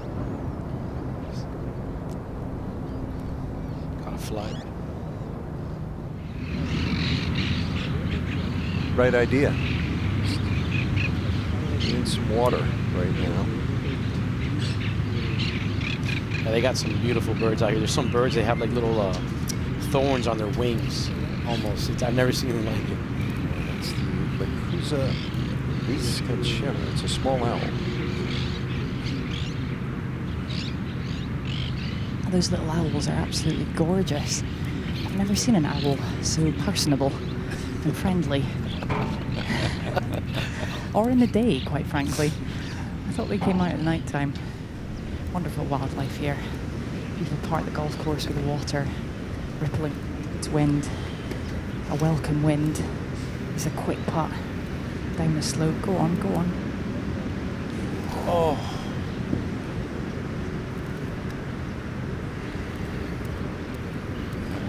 I'm sure he thought that had a great chance with a foot or two to go. That was well judged too. It looks like it's uphill, but it's actually down that putt. That was a really good putt. I didn't get that one right today, in case you were wondering. That was one of the sixes.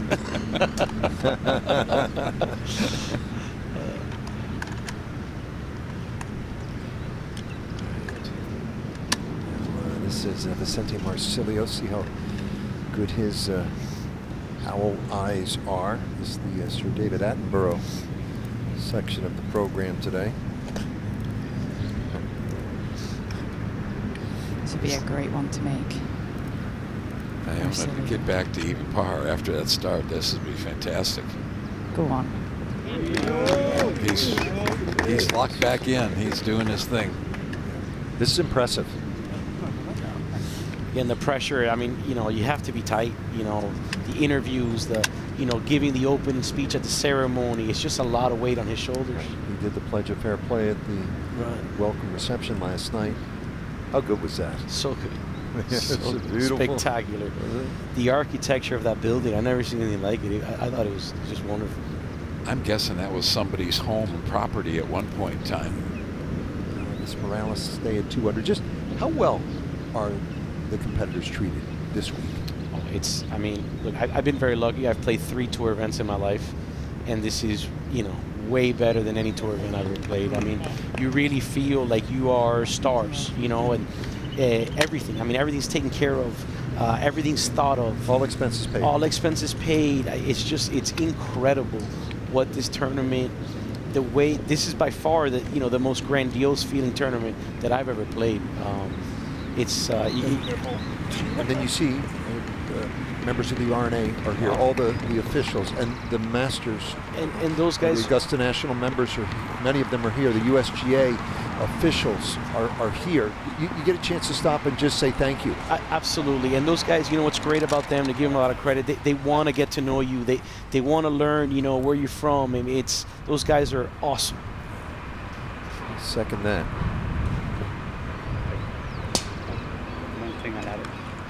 So it's 108 players. Geronimo Esteve, one who's in the booth with us now after a sensational round that included a hole-in-one, finishing with 4 under 68. He's very close right now. So 28 countries and territories like Geronimo's Puerto Rico, Argentina, the host country with 11, then Mexico and Colombia with 8 apiece. Morales, the highest ranked player in the world amateur golf rankings at number 12. And then, as Andy previously mentioned, 16 of the top 17 from a year ago in Panama are back. Only Santiago de la Fuente is not. He has since turned professional. Recently had a good finish in Asia, 25. This is actually a tighter tee ball than you think. Yeah, it's really a great driving hole. I thought this is maybe as nice a tee shot, standing on the tee, looking at the hole. Yeah. It gets narrow down there. But it's another one of those holes. You can hit driver and hit it down there, or you can hit something else to lay it up back a little bit, where it's a little bit wider. Yep. Yeah, if you lay it back, you gotta favor that left side. Yep. That tree on the right overhangs a little bit. Really good pin here, by the way. Tucked in the left corner. Hard to get it close. Cool look at the footwork. Morales. Out with the driver. Hold on to your hats, folks. I'm expecting this one to let rip. Needs to be a little bit careful of that bunker down at 338 down the left-hand side. I love that. Hit it hard and still hit a cut. Control it. Hit it down there a mile. Jeez Jeez Louise, exactly. You should hear the sound up close. It's outrageous. I watched him this group hit their tee shots at the first hole, and he hit one over that right-hand bunker that was still going up. It hit about 280. He's really hit some really nice tee shots today. I'm very impressed. He just plays with a lot of confidence. You know, I love that about him. You know, he just trusts his game. He trusts his swing. You know, he's got 4 top 15 finishes here. I mean, that's saying something over the years. Third shot now at the 9th. This is Colina.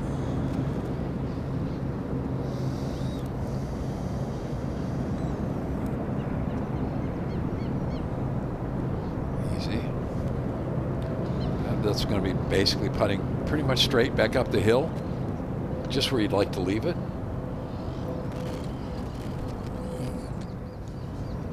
Here is Pierre Campa from Haiti. This is for par. This is a pretty respectable performance for the 16-year-old. He has competed in the RNA Junior Open 2022 and 2024. And I love what he said. Being successful doesn't always mean earning first place in a tournament. You listen to the founding partners, and one of the themes that you hear over and over is where this game can take you. Geronimo, you're 43. You would well know that. And he's just beginning his journey in the sport. And it has now taken him to Argentina, and who knows where else around the globe he will go, chasing his dreams. And maybe someday, you know, he'll win this championship and go to the Masters, the Open, the US Open. What a sport.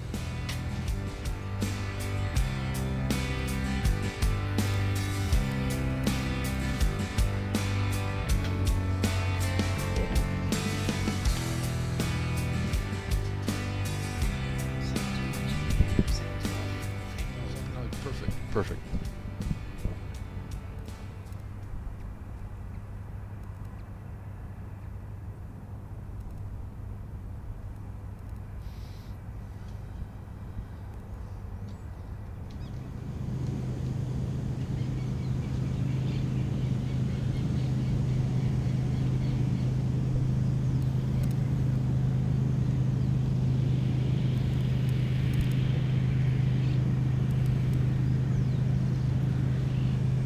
Here's the par 4 16th. Great look at this hole. Huge tree that guards the right-hand side of the fairway. Anything down in that right-hand bunker, you've got some problems. So you want to be down the left-hand side. Even if you get into the left-hand rough, you can work the ball up on the green. Beautiful driving hole, 415 yards. Hole location is the key on almost every one of these holes. It dictates how you play the hole. In that middle left-hand corner, if you can get in that area, everything is going to work down toward the hole. You got a great birdie opportunity.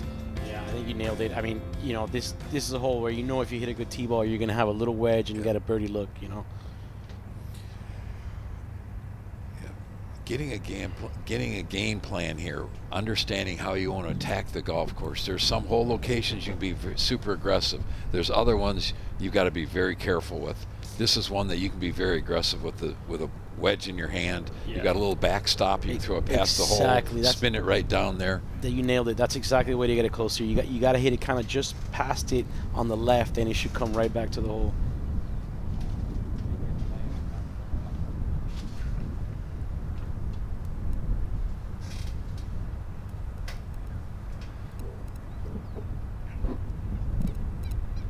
Here's another wonderful initiative. The Drive, Chip, and Putt National Finals. For more information, where kids ages 7 to 15 have the opportunity to compete at Augusta National. Talk about dreams coming true.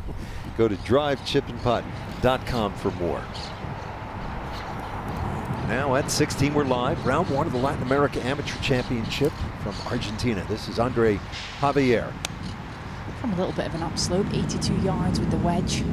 And that is long. Oh, no. Oh, no, oh, no. That will be unbelievably difficult to get it up and in. He's going to require Shane Lowry, Seve, every other great European great.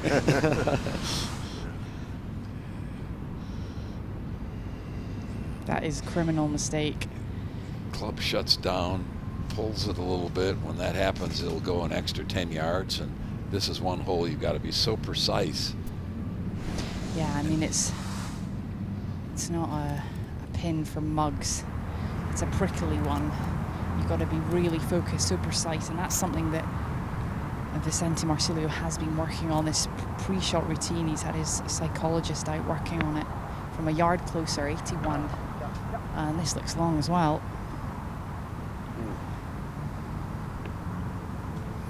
He's on a different level in the screen. And I wish we could show you a little bit better the levels that show up on television.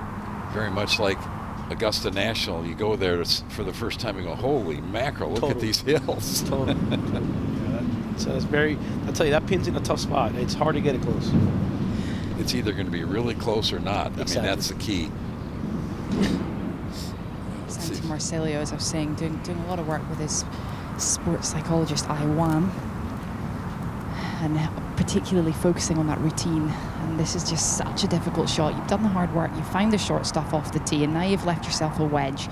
We're looking at 71 yards here for Omar with a bit of puff into the face, hurting a couple of yards, and it plays a couple of yards uphill. But you have got to be so precise, land it. You could land it a couple of feet long and let it spin back, or land it just a little bit short and leave yourself a good look at birdie. It will be landing on a downslope. You've got to land this on a mouse's eye patch. That's how accurate you have to be.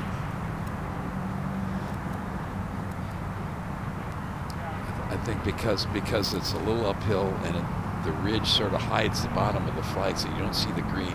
This is when you have to really be locked into your number and play the number instead of what you see. Yeah, I mean, the shot's to spin it with a 60 past the hole and use that slope. That's the way.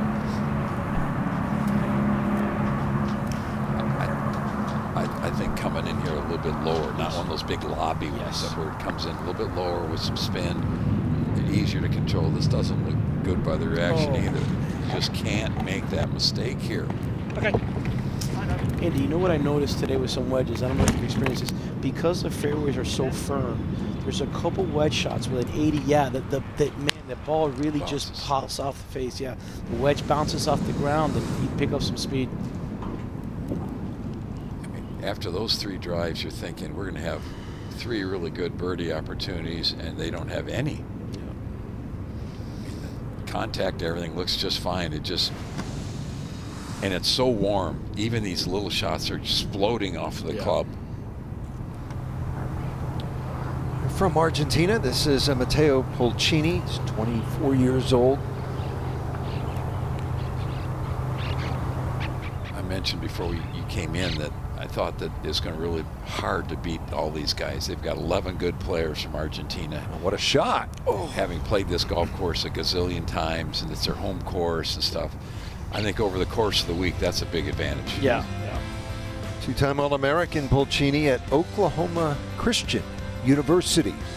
Right now it is Manuel Mirazalde. We've had a great afternoon chatting with our pal who's right there on that leaderboard. Geronimo Esteve tied third from Puerto Rico. And we'll come back to Pilar in just a moment.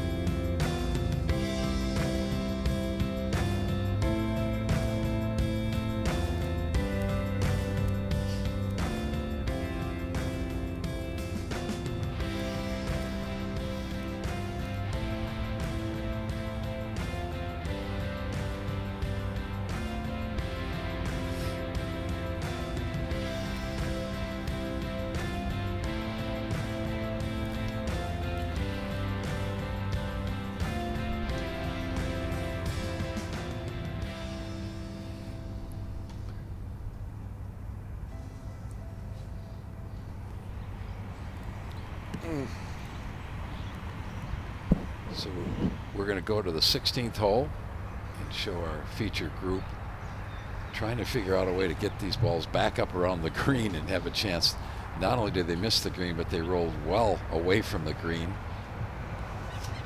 And now you've got a two-putt just to make a bogey, and it's down a ridge that's 3 feet maybe higher than that area of the green. So really major mistake on that second shot from 71 yards to miss the green. Iona said it. That's a mortal mistake. You just cannot do that. There's some places when you look at your yardage book, you put big red X's. Exactly. Yeah, you play your practice rounds, and you're like, okay, cannot be here to this pin ever, you know. And look how far this ball is going over the green. Someone once said to me, if you miss the green with a wedge, it's like missing your mouth with a fork. That's beautiful. Absolutely beautiful, Iona.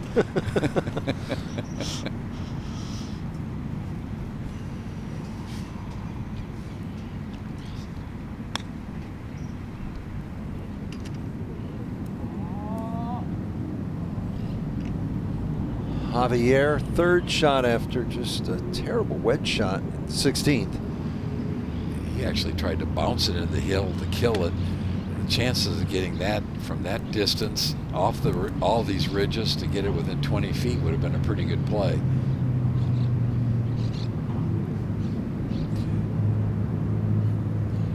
I like that they're playing ready golf. So Morales has already played. This is what he did. Trying to play two totally different types of shot. One to spin it up in the air, the other one to bounce it in the hill. Neither one a great chance. She's downwind too from over there. All right, so the stories here on day number 1, 10th anniversary of the Latin America Amateur Championship, as we watch Javier. He's struggling here. The stories, the heat, it's 101 degrees here. It is summertime in South America. We are outside of Buenos Aires. So they're battling the heat, and then we have a 45-year-old leading, Manuel Mirazalde from Colombia, and 43-year-old Geronimo Esteve, who's with us right now in the booth, made a hole-in-one, and he's at 4 under and only 2 back. The longer we sit here, the better you're doing. You haven't hit a shot in 4 hours. This is great. I'm in the air conditioning with you guys. I love it. All right, Polcini, this for birdie at the 9th hole. Boom. Okay, so that's heck of a round. 67 for Matteo Polcini, one of 11 Argentines in the field, and a good showing day 1 for the home country. Birdies 9 and 18. Those are the 2 most difficult holes the last time we were here. This is a long par putt for Morales. Back up the slope. This is dictionary slow. A big hillock halfway, and it's going to break from the left. It's not an easy 2-putt. Right now, he's just trying to figure out a way to get out of here with a 5 and not do too much damage. Really unforced error back to the fairway. From perfect place, right? I mean, 71 yards it was. I mean, from 71 yards, are you thinking you're gonna make birdie a third of the time, a half of the time, maybe from there? Yeah, I mean, you're gonna have a look at it for sure. You know. Just take a deep breath, calm down. Everything's gonna be okay. Marcilio. Vicente Marcilio's just been enjoying the entertainment. He's had a chance to take a breath. Back up the slope for birdie. Go on. Hit it. Go on. Right in the mouth. He just needed to get it going. That'd have been his 5th birdie in this 9.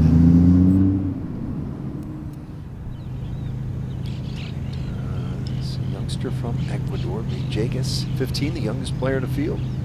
3 over, 2 putt for 75. That's a terrific start for the 15-year-old. How about it? Well done. We've seen him hit 2 really good long putts from distance with the perfect speed. So, you know, the problem they had is they drove it too close to the green, and so you had to lay it back about 20 further yards back where I was, and you have a nice little comfortable 90-yard shot, you know. Be an unbelievable 5 for Javier if he can somehow find some magic in the hands. This one's going to sail from left to right down the slope.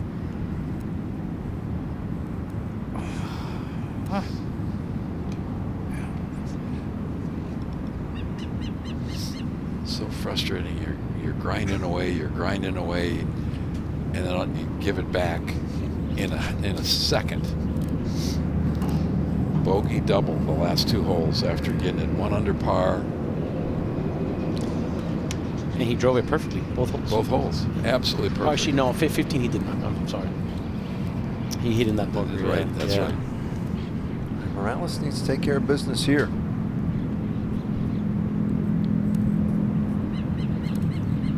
Don't give the hole away. Great look at the line. He's got it almost dead center on the ball, and that's exactly where it went.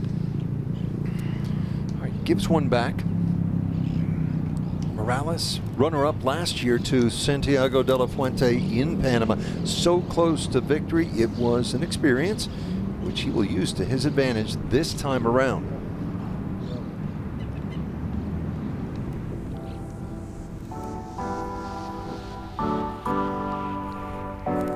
I think I learned a lot about myself, a lot about the situation itself, and at the end of the day, it's just golf. Whoever hits the least amount of strokes is going to win, and obviously I'm a lot better ranked than I was last year, so I mean I handled it well. I'm proud of myself of the way I handled it. I could have taken a loss and not kept on moving forward, but I'm glad I didn't. Rankings matter up until you step it up on the first tee. It may give you an indication of the result, but it will not necessarily tell you what I'm going to finish in the tournament.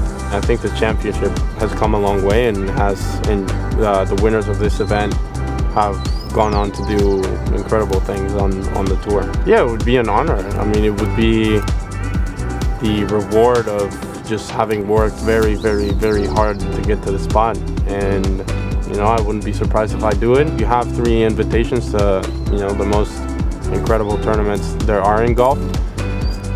But at the same time, it's an incredible opportunity. The champions of this event have gone on to do great things, and it is no surprise that the future champions will go on to do as good of things, or if not greater. So yeah, it would be an honor, and I'm very much looking forward to the week.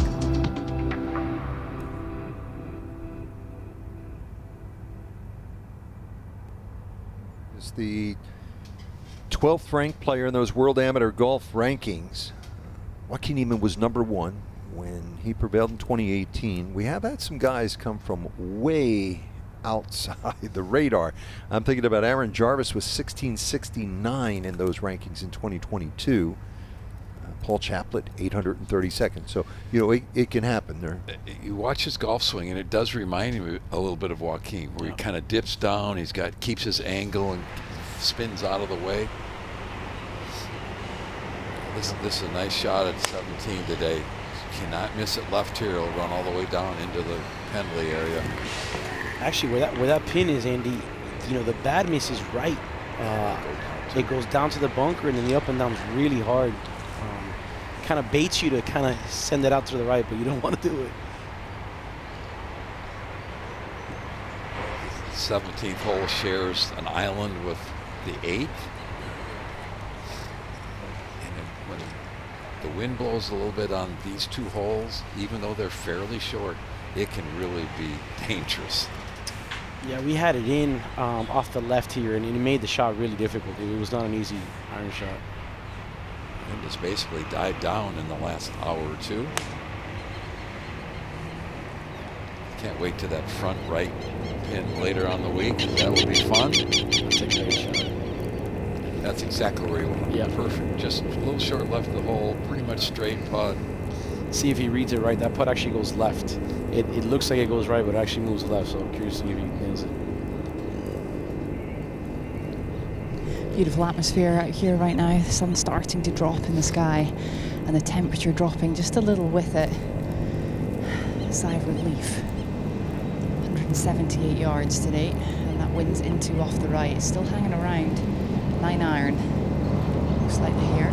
Maximum, maybe even a wedge. It doesn't look like a lot of club in the hand at all. What a high ball flight.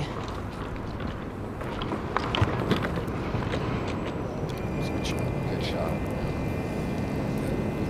These temperatures, would you say the ball's going a certain percentage farther than normal if you're playing at 75 degrees, maybe? Yeah, we figured it was about half a club, at least half a club. You know, and off the tee, the ball's really flying. Combine that with the firm fairways. I mean, I feel like I'm hitting it long. I feel like one of these kids again. Yeah. one of those young guys. Benjamin Fernandez from Paraguay. Had a good day at 3 under. Certainly has had a good one coming off bogey. This is second just off the fairway from 83 yards. Excellent shot. Yeah, that's the best one we've seen for a while on that hole. We're going to Peru next year for the Latin America Amateur Championship. Here is a Peruvian, Patrick Sparks. Yes. Looked like it wasn't going to happen. He finished tied 25th last year in his first attempt at the Latin America Amateur Championship. Within 1 of the lead. Back to 16, Jarvis. 71 yards, lob wedge on the way. There it is. That's the one. Okay. Yes, get in. Oh. Now that's what you should do from 71 yards. Andrew's a great guy, man. Just Isn't plays totally free, you know, just not a care in the world. Spends a lot of time on his boat back in the Cayman Islands. It was a one golf course, small footprint, but an impact in amateur golf. Some pretty good players from there right now. Justin Hastings at San Diego State. Any one of the 3 that are here could have a chance to win. Yeah, I'll tell you, I played with Justin for the first time when he was 13, and he was a hockey player. He used to hit these hooks, but he hit him out there like 280 at 13 years old, man. He's an awesome guy, great family, just a really, really good kid to be around. Dad Robin is here. You see, they get their personality from Dad. Always a smile with the Jarvis boys. Rich and I have now been here for 10 years, and it's been really fun to watch some of these youngsters grow up. You know, Hastings played here, what, 5 or 6 times, and he's still 20.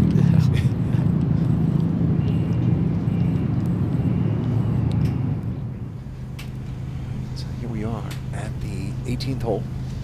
And Villegas taps this in for 75, which would be a nice first round start. All right, Santiago Villegas from Ecuador.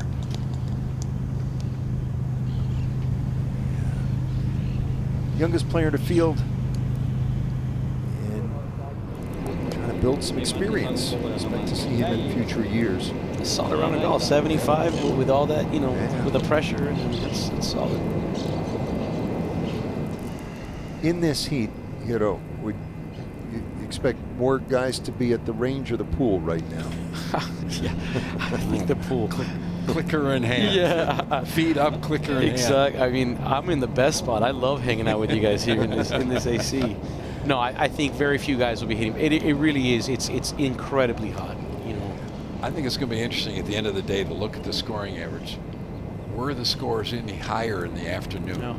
I would think they have to be, because the morning group, you had 9 holes that was fairly comfortable. Exactly. It wasn't bad, and you kind of work your way into the heat. These guys had to go to the range, start in the heat, and it's not going to cool down much as the day ends. Yeah, you're right. Our first 9 was perfect. You know. Good chip. Well done there. Yeah, very well done. He is in complete control of himself, this 9. The front 9, nothing went right. Nice to see him get it back together. All right, birdie putt now at 16, Fernandez. This would be a great bounce back.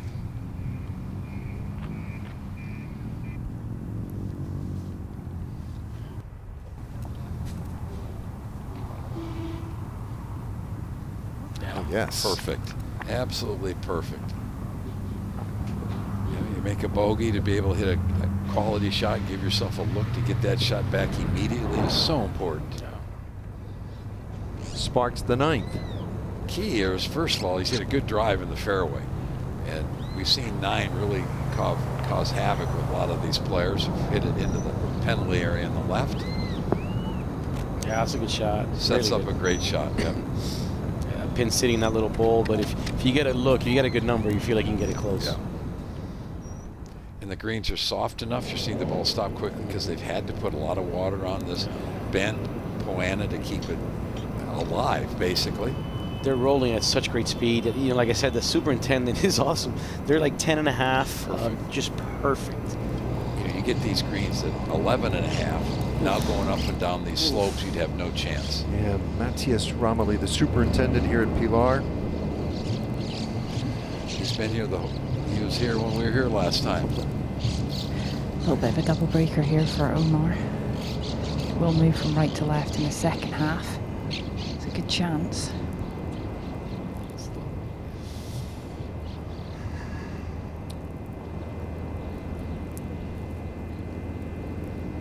A par in 17 is never a problem. Yeah, that pin's tricky. It really is.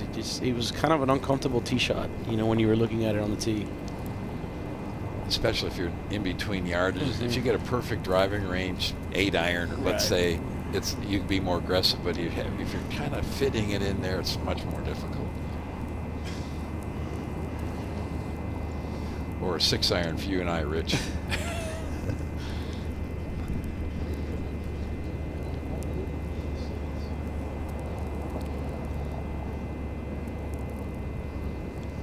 Birdie putt, he could use it. This is important, yeah, to get a birdie here and give yourself a chance to get back even par for the day with another birdie at 18. He's preying on it, guys, and there's a really good chance. Similar direction from Omar, so he saw what it did in the end of this putt, and it will fall from right to left. Oh. It just doesn't look like it moves that much. I missed it too. I was right there and I hit that same putt.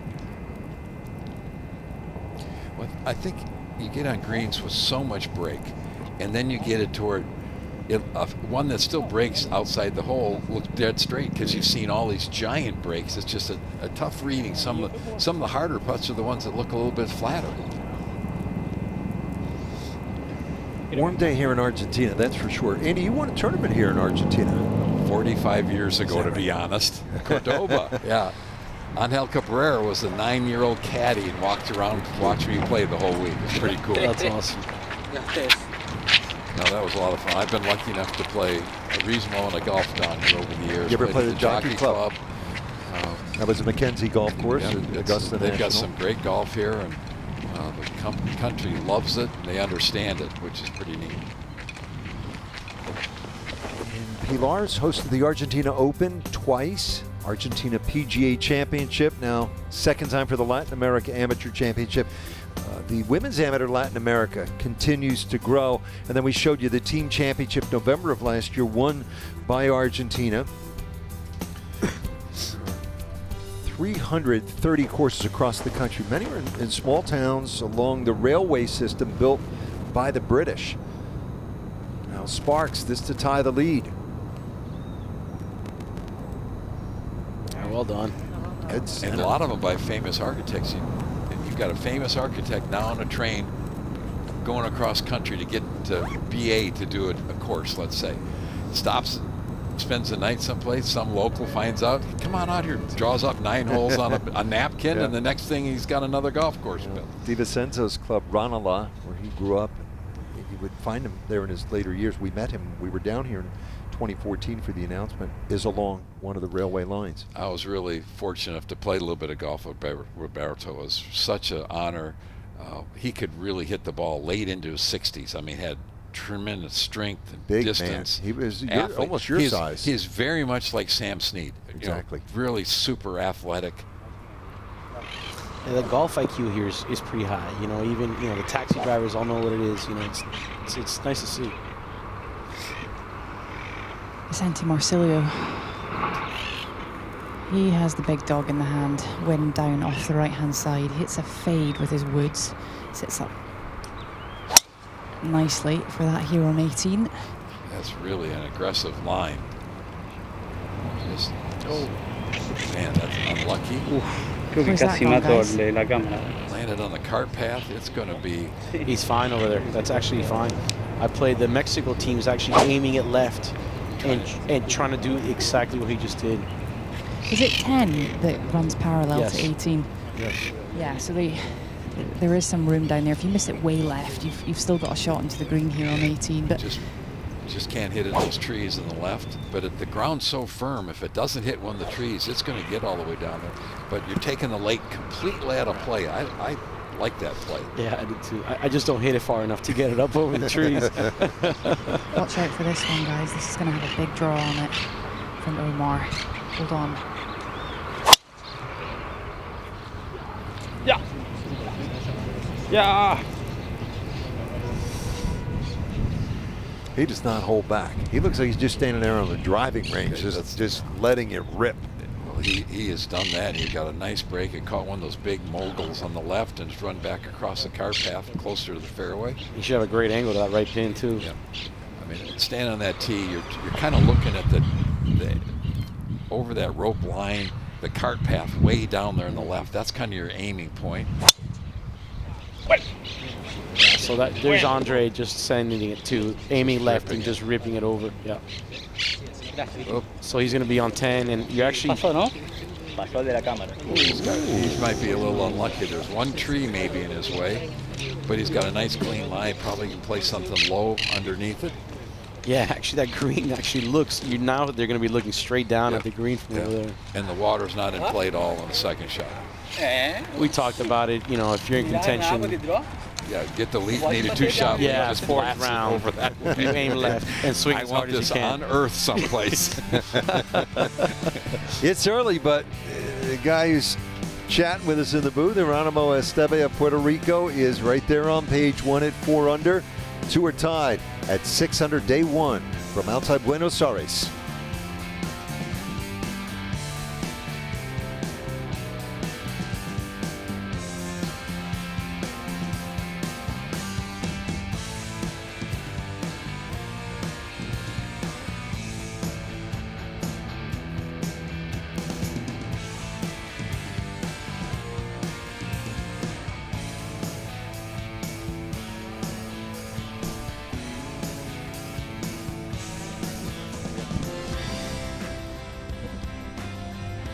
Here's a look at the par 4 18th.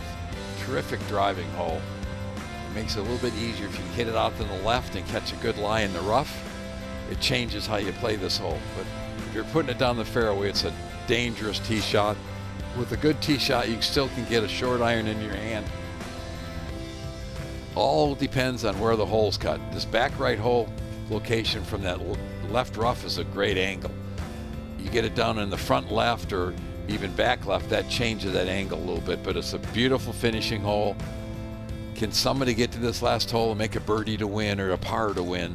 It's a tough finishing hole. But it's a hole also that if you had the lead, if you wanted to hit a 2-iron off this hole and maybe play a 5-iron in here, you still can do that. So there's a lot of different ways to play the hole. Just have to figure out what's best for you in that time frame.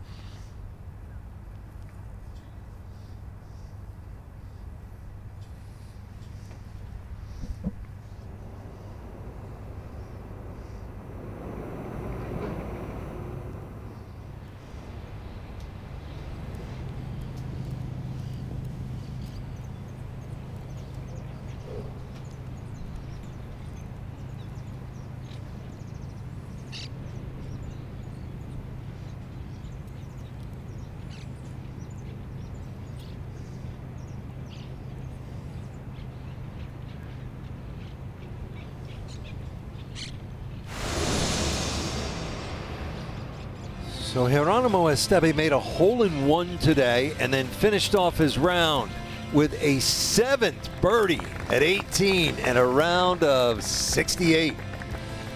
That's good work. Thanks, man. Way to go, big fella. Thank you. That really was. Thank you. And I'll tell you what, you shot 4 under on the golf course. You've shot 7 under in the booth. I mean, you've been that. Not a single double bogey. Who's the car salesman here? What's going on? That's right. You have been that good. So, you know, we talked about it earlier. You're in the automobile business. Yep. How's it's life? super blessed. Yeah, it's business has been great. We have inventory. I sell cars for a living. You know, we sell Hondas, Hyundais, and Mazdas and Toyotas. So I got a great team at home that lets me play a little bit of golf, and they're very understanding. And understanding family as well. Want to give a shout out while you're here? My wife is a saint. My kids. I'm sorry, I'm a bad father right now. No, you're not. They're proud of you. How many kids you have? I have 3 boys: a 15-year-old, a 12-year-old, and a 5-year-old, and they mean the world to me, and they get it. You know, it's been awesome. I'll bet you're a fun dad. talked about your 15-year-old. Do the younger ones play golf too, or they? It's funny. My 12-year-old has the most beautiful golf swing you've ever seen, and he hates golf.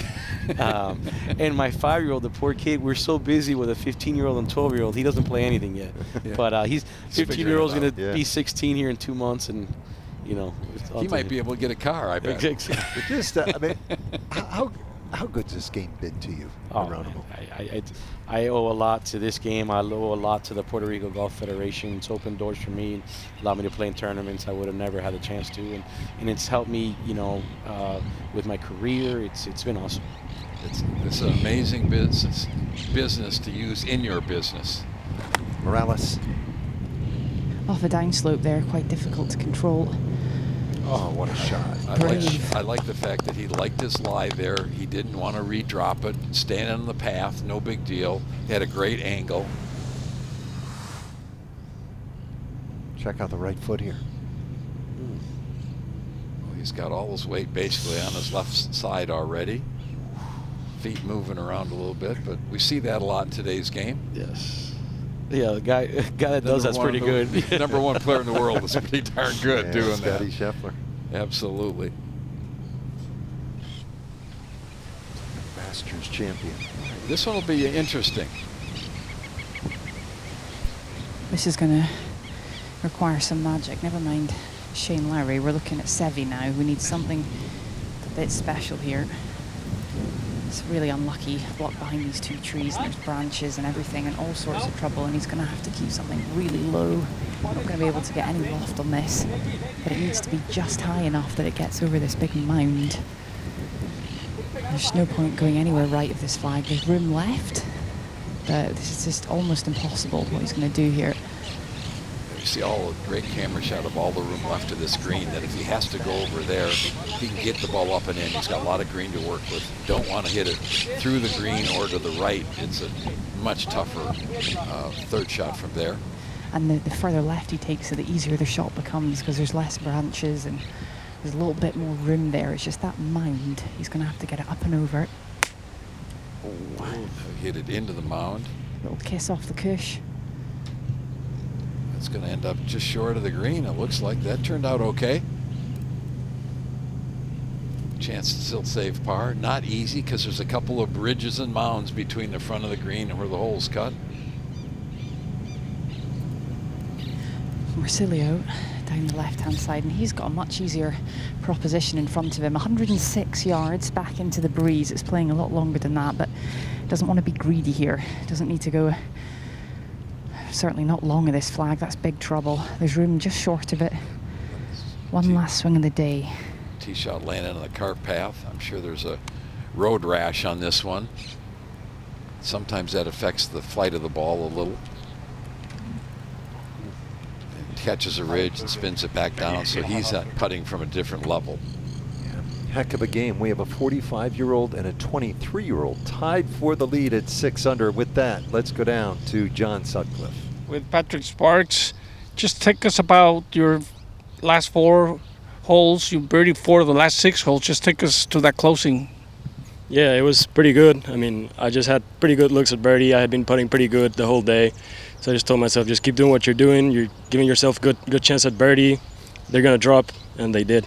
How nervous were you teeing off today, knowing what's at stake this week for you guys? I was pretty nervous. I usually get pretty nervous on the first tee, but an event this big, there's always so much to play for, and it obviously gets the nerves up even more. I know you grew up about half an hour from Lima in Villa Country Club. What does it mean that finally this tournament will be in Lima Golf 2026? ¿Qué significa? What does it mean? It's great. We were waiting for it for a while. It got canceled in 2021, so having it there next year, having the people that we all love and they support us be there, it's going to be great. We're looking forward to it. Rich and Andy asked me to ask you which is the best ceviche they're going to be able to order next year in Peru. ¿Cuál es el mejor ceviche? I've tried too many to tell you. They're all going to be good. Pick one. Pick one. Terminal Pesquero. Terminal Pesquero. Andy, Rich. Write it down. Write it down, boys. Gracias. Ceviche next year. We should be so lucky. Big man's 23 years old. North Carolina Wilmington College Golf. He was the Colonial Athletic Association individual champion in 2023. You know, I think it's been really fun to look through all these bios of these players. The number of players that have won tournaments, it's staggering. When we came here the last time, you couldn't find guys that won tournaments. Now, he won 2 times last year, 3 times last year. There's multiple players that are doing that. 44, as we take you to number 9, 42 players in this field have combined to play 90 USGA events. Richuelo Conde and himself a day. Slow down. Okay. From Colombia as well. Good 2-putt from coming down that slope. This is Gabriel Palacios from Guatemala. This is for 5 birdies in a row. He's a heck of a player, man. He's got a beautiful golf swing. Very nice kid, too. And he's in that stretch of holes where you're hitting wedges every hole, Yeah. but you're going to get some chances. He could get another 1 or 2, maybe. Yeah. He's a sophomore at the University of Utah. Yeah, he's good. Really good. Love to see some of these youngsters getting scholarships, coming to America to play golf, changing lives. I had dinner with the Mexico Federation guys. They have 50 kids playing in NCAA golf right now. That's great. That's absolutely fantastic. This is one of those guys. He's at UCLA, 3rd team All-American, Haskins Award nominee. Omar Morales, this would be a great way to finish, give him a little bit of a boost going to round number 2.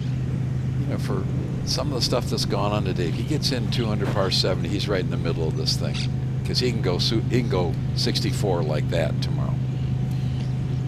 Up the slope in the first half, then it levels out. A little bit of movement here from Morales. Come on, bring us home, Omar. Oh, he didn't hit. He lost speed a little bit. You can see that starting to lose speed and just trickling to the right. Great camera shot. Still 71. Definitely not out of it. He could go 15 under the next 3 days, easy as could be. And he didn't have his best stuff today. We saw him make some mistakes, like that little wedge from 70 yards to 71 yards. Drove it a couple of times offline, but he has a potential to go low. There's so much pressure in this tournament, and they really do a great job of ramping it up as the days go on, that I don't think you want to be in the lead going to the final rounds. You know, I think you want to be close, you know, just the spotlight is so bright. Fair point. You just want to have a chance on the back 9 on Sunday. If you can be within a couple of shots going to that last 9 and go and shoot 31 or something and just slide right in. And thank you, folks. I'll see you later. Javier. Misplayed wedge cost him, but showed his talent. It's there. 4 top 15 finishes. Let's bring in Iona with more on Vicente Marcilio. Yeah, he's still to finish this 18th hole, but we are waiting for a second opinion from another referee to do with that rash you were referring to, Andy, on the ball. Having hit the cart path, there is some damage to the golf ball, and he's looking to replace it to complete his round. So we're waiting for a second opinion here on 18. Yeah, quite often they don't let you take it out of play just because it's got a rash on it, as we said. There has to be some damage to the actual, you know, that can cause the ball to change directions or whatever. So this is, in this era, you don't get to take balls out of play like the old days where you'd hit a wedge, it's a little bit thin and there'd be a big old gouge in it. You don't see that anymore. So just damage to the paint doesn't let you take the ball out of play. I think you're bob on there, Andy. It sounds like the body language just telling me it's going to be access denied. Just a scrape on the ball. The damage doesn't look very much. It's just minimal.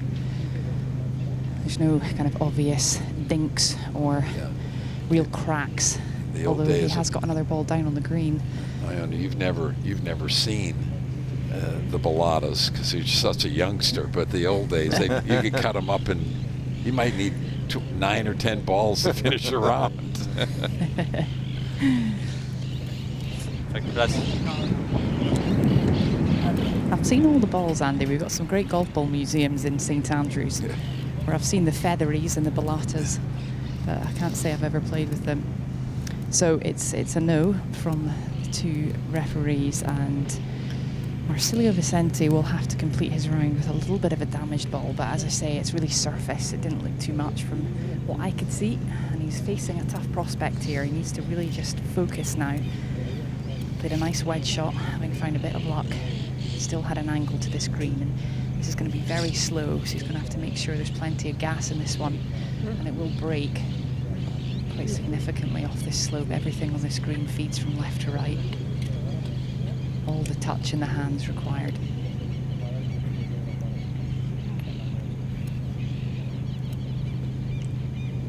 That's running good. 8 feet, 9 feet by the hole, maybe. This guy was second, Costa de Campo, Dominican Republic in 2022, and then was third in Puerto Rico a year later. 23 years old, graduated Texas Tech. Told me this week he was hoping to follow in the footsteps of his teammate at Texas Tech, Callum Scott, who was silver medalist, was the low amateur at Royal Troon in the Open last summer. I think one of the great things, so many of these youngsters getting a chance to play golf in America. One, you're seeing a different world. You're experiencing different things, but you get to play every single day with really good players, and you're playing sometimes with better players, and that's how you improve. And hitting the gym and the nutrition and the sports psychologist and the strategy. I mean, it's Lots of Argentinians around this 18th green. Huge home support for this man, and this would be a very, very good way to finish what's been a good fight back. There's not a lot of break in this one at all. I want to say maybe right of center. Hands on the club beautifully. Wow. Yeah, I hate to finish that way. Wedge into the screen, spins it back, ends up 3-putting. After so much work to go from 4 over to get it back to even. So hate to see that. 1 over 73. But again, familiar with this golf course. He'll be out there looking to post 66, 67 tomorrow to get right back in the championship, and he is capable. Well, what a day for Geronimo Esteve. Hiro, just first of all, great round today. The hole-in-one at number 6, the 7 birdies, and you're right in the championship.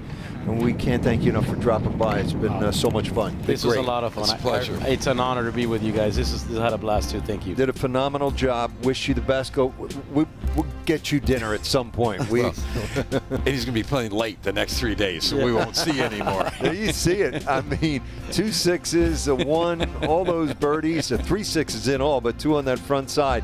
Why do you have to mention the bad things? You know, only mention the nice It's all things. part of the magic, right? Thanks, Geronimo Esteve. Thanks, guys. One of our great friends that we've made here at the Latin America That's an awful Jim. look. Awful look. We'll get a copy of that for you. Hey, that's... Thanks. Yeah, send it to my wife.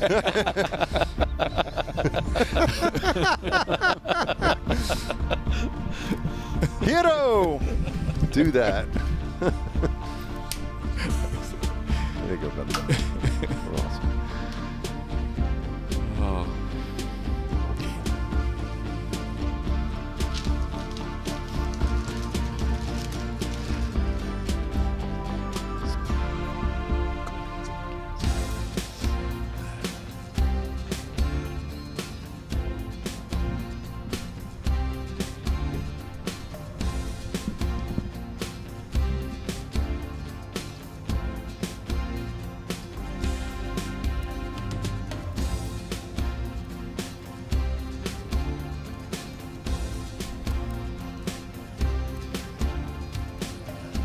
Here's a look at our leaderboard.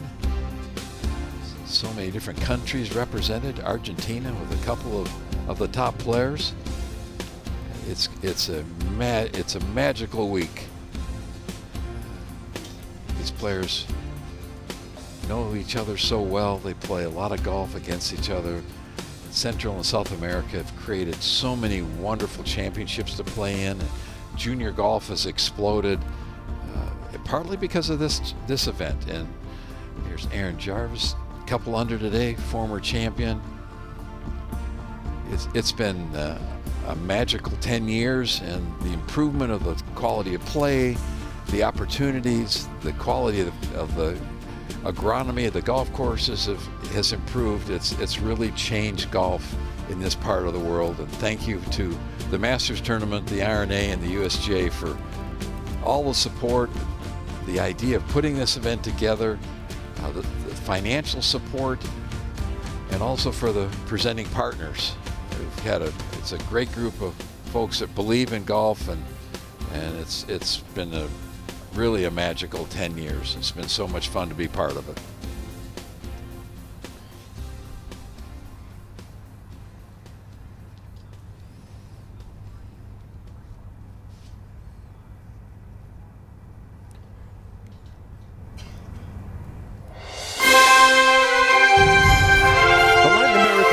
Championship is brought to you by Delta Airlines. Delta, keep climbing. 3M Science, applied to life. And in partnership with Rolex. Rich Lerner with Andy North. We are live in Buenos Aires, Argentina. Second round of the Latin America Amateur Championship. The opening 10th anniversary. About a 2-hour delay. The horn blew at 3:52 here local time. It is in the middle of the summer. It has been hot. We had some lightning, but there is a break, and we anticipate getting some golf in later tonight. They'll finish up, we anticipate, round number 2. Best case this evening, but likely tomorrow morning. So the rain came in. Players off the golf course just before 4 o'clock. Remember, we had temperatures touching 100 degrees yesterday.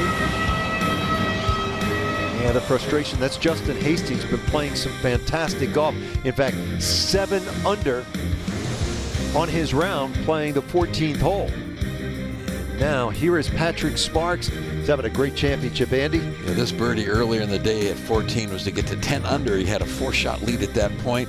Unfortunately, he made 2 more bogeys coming in. Oh, let's check at this par that he made at the 15th hole. Yeah, this was something right here. I'm guessing 75 feet. This is for par, over a ridge, down a big slope.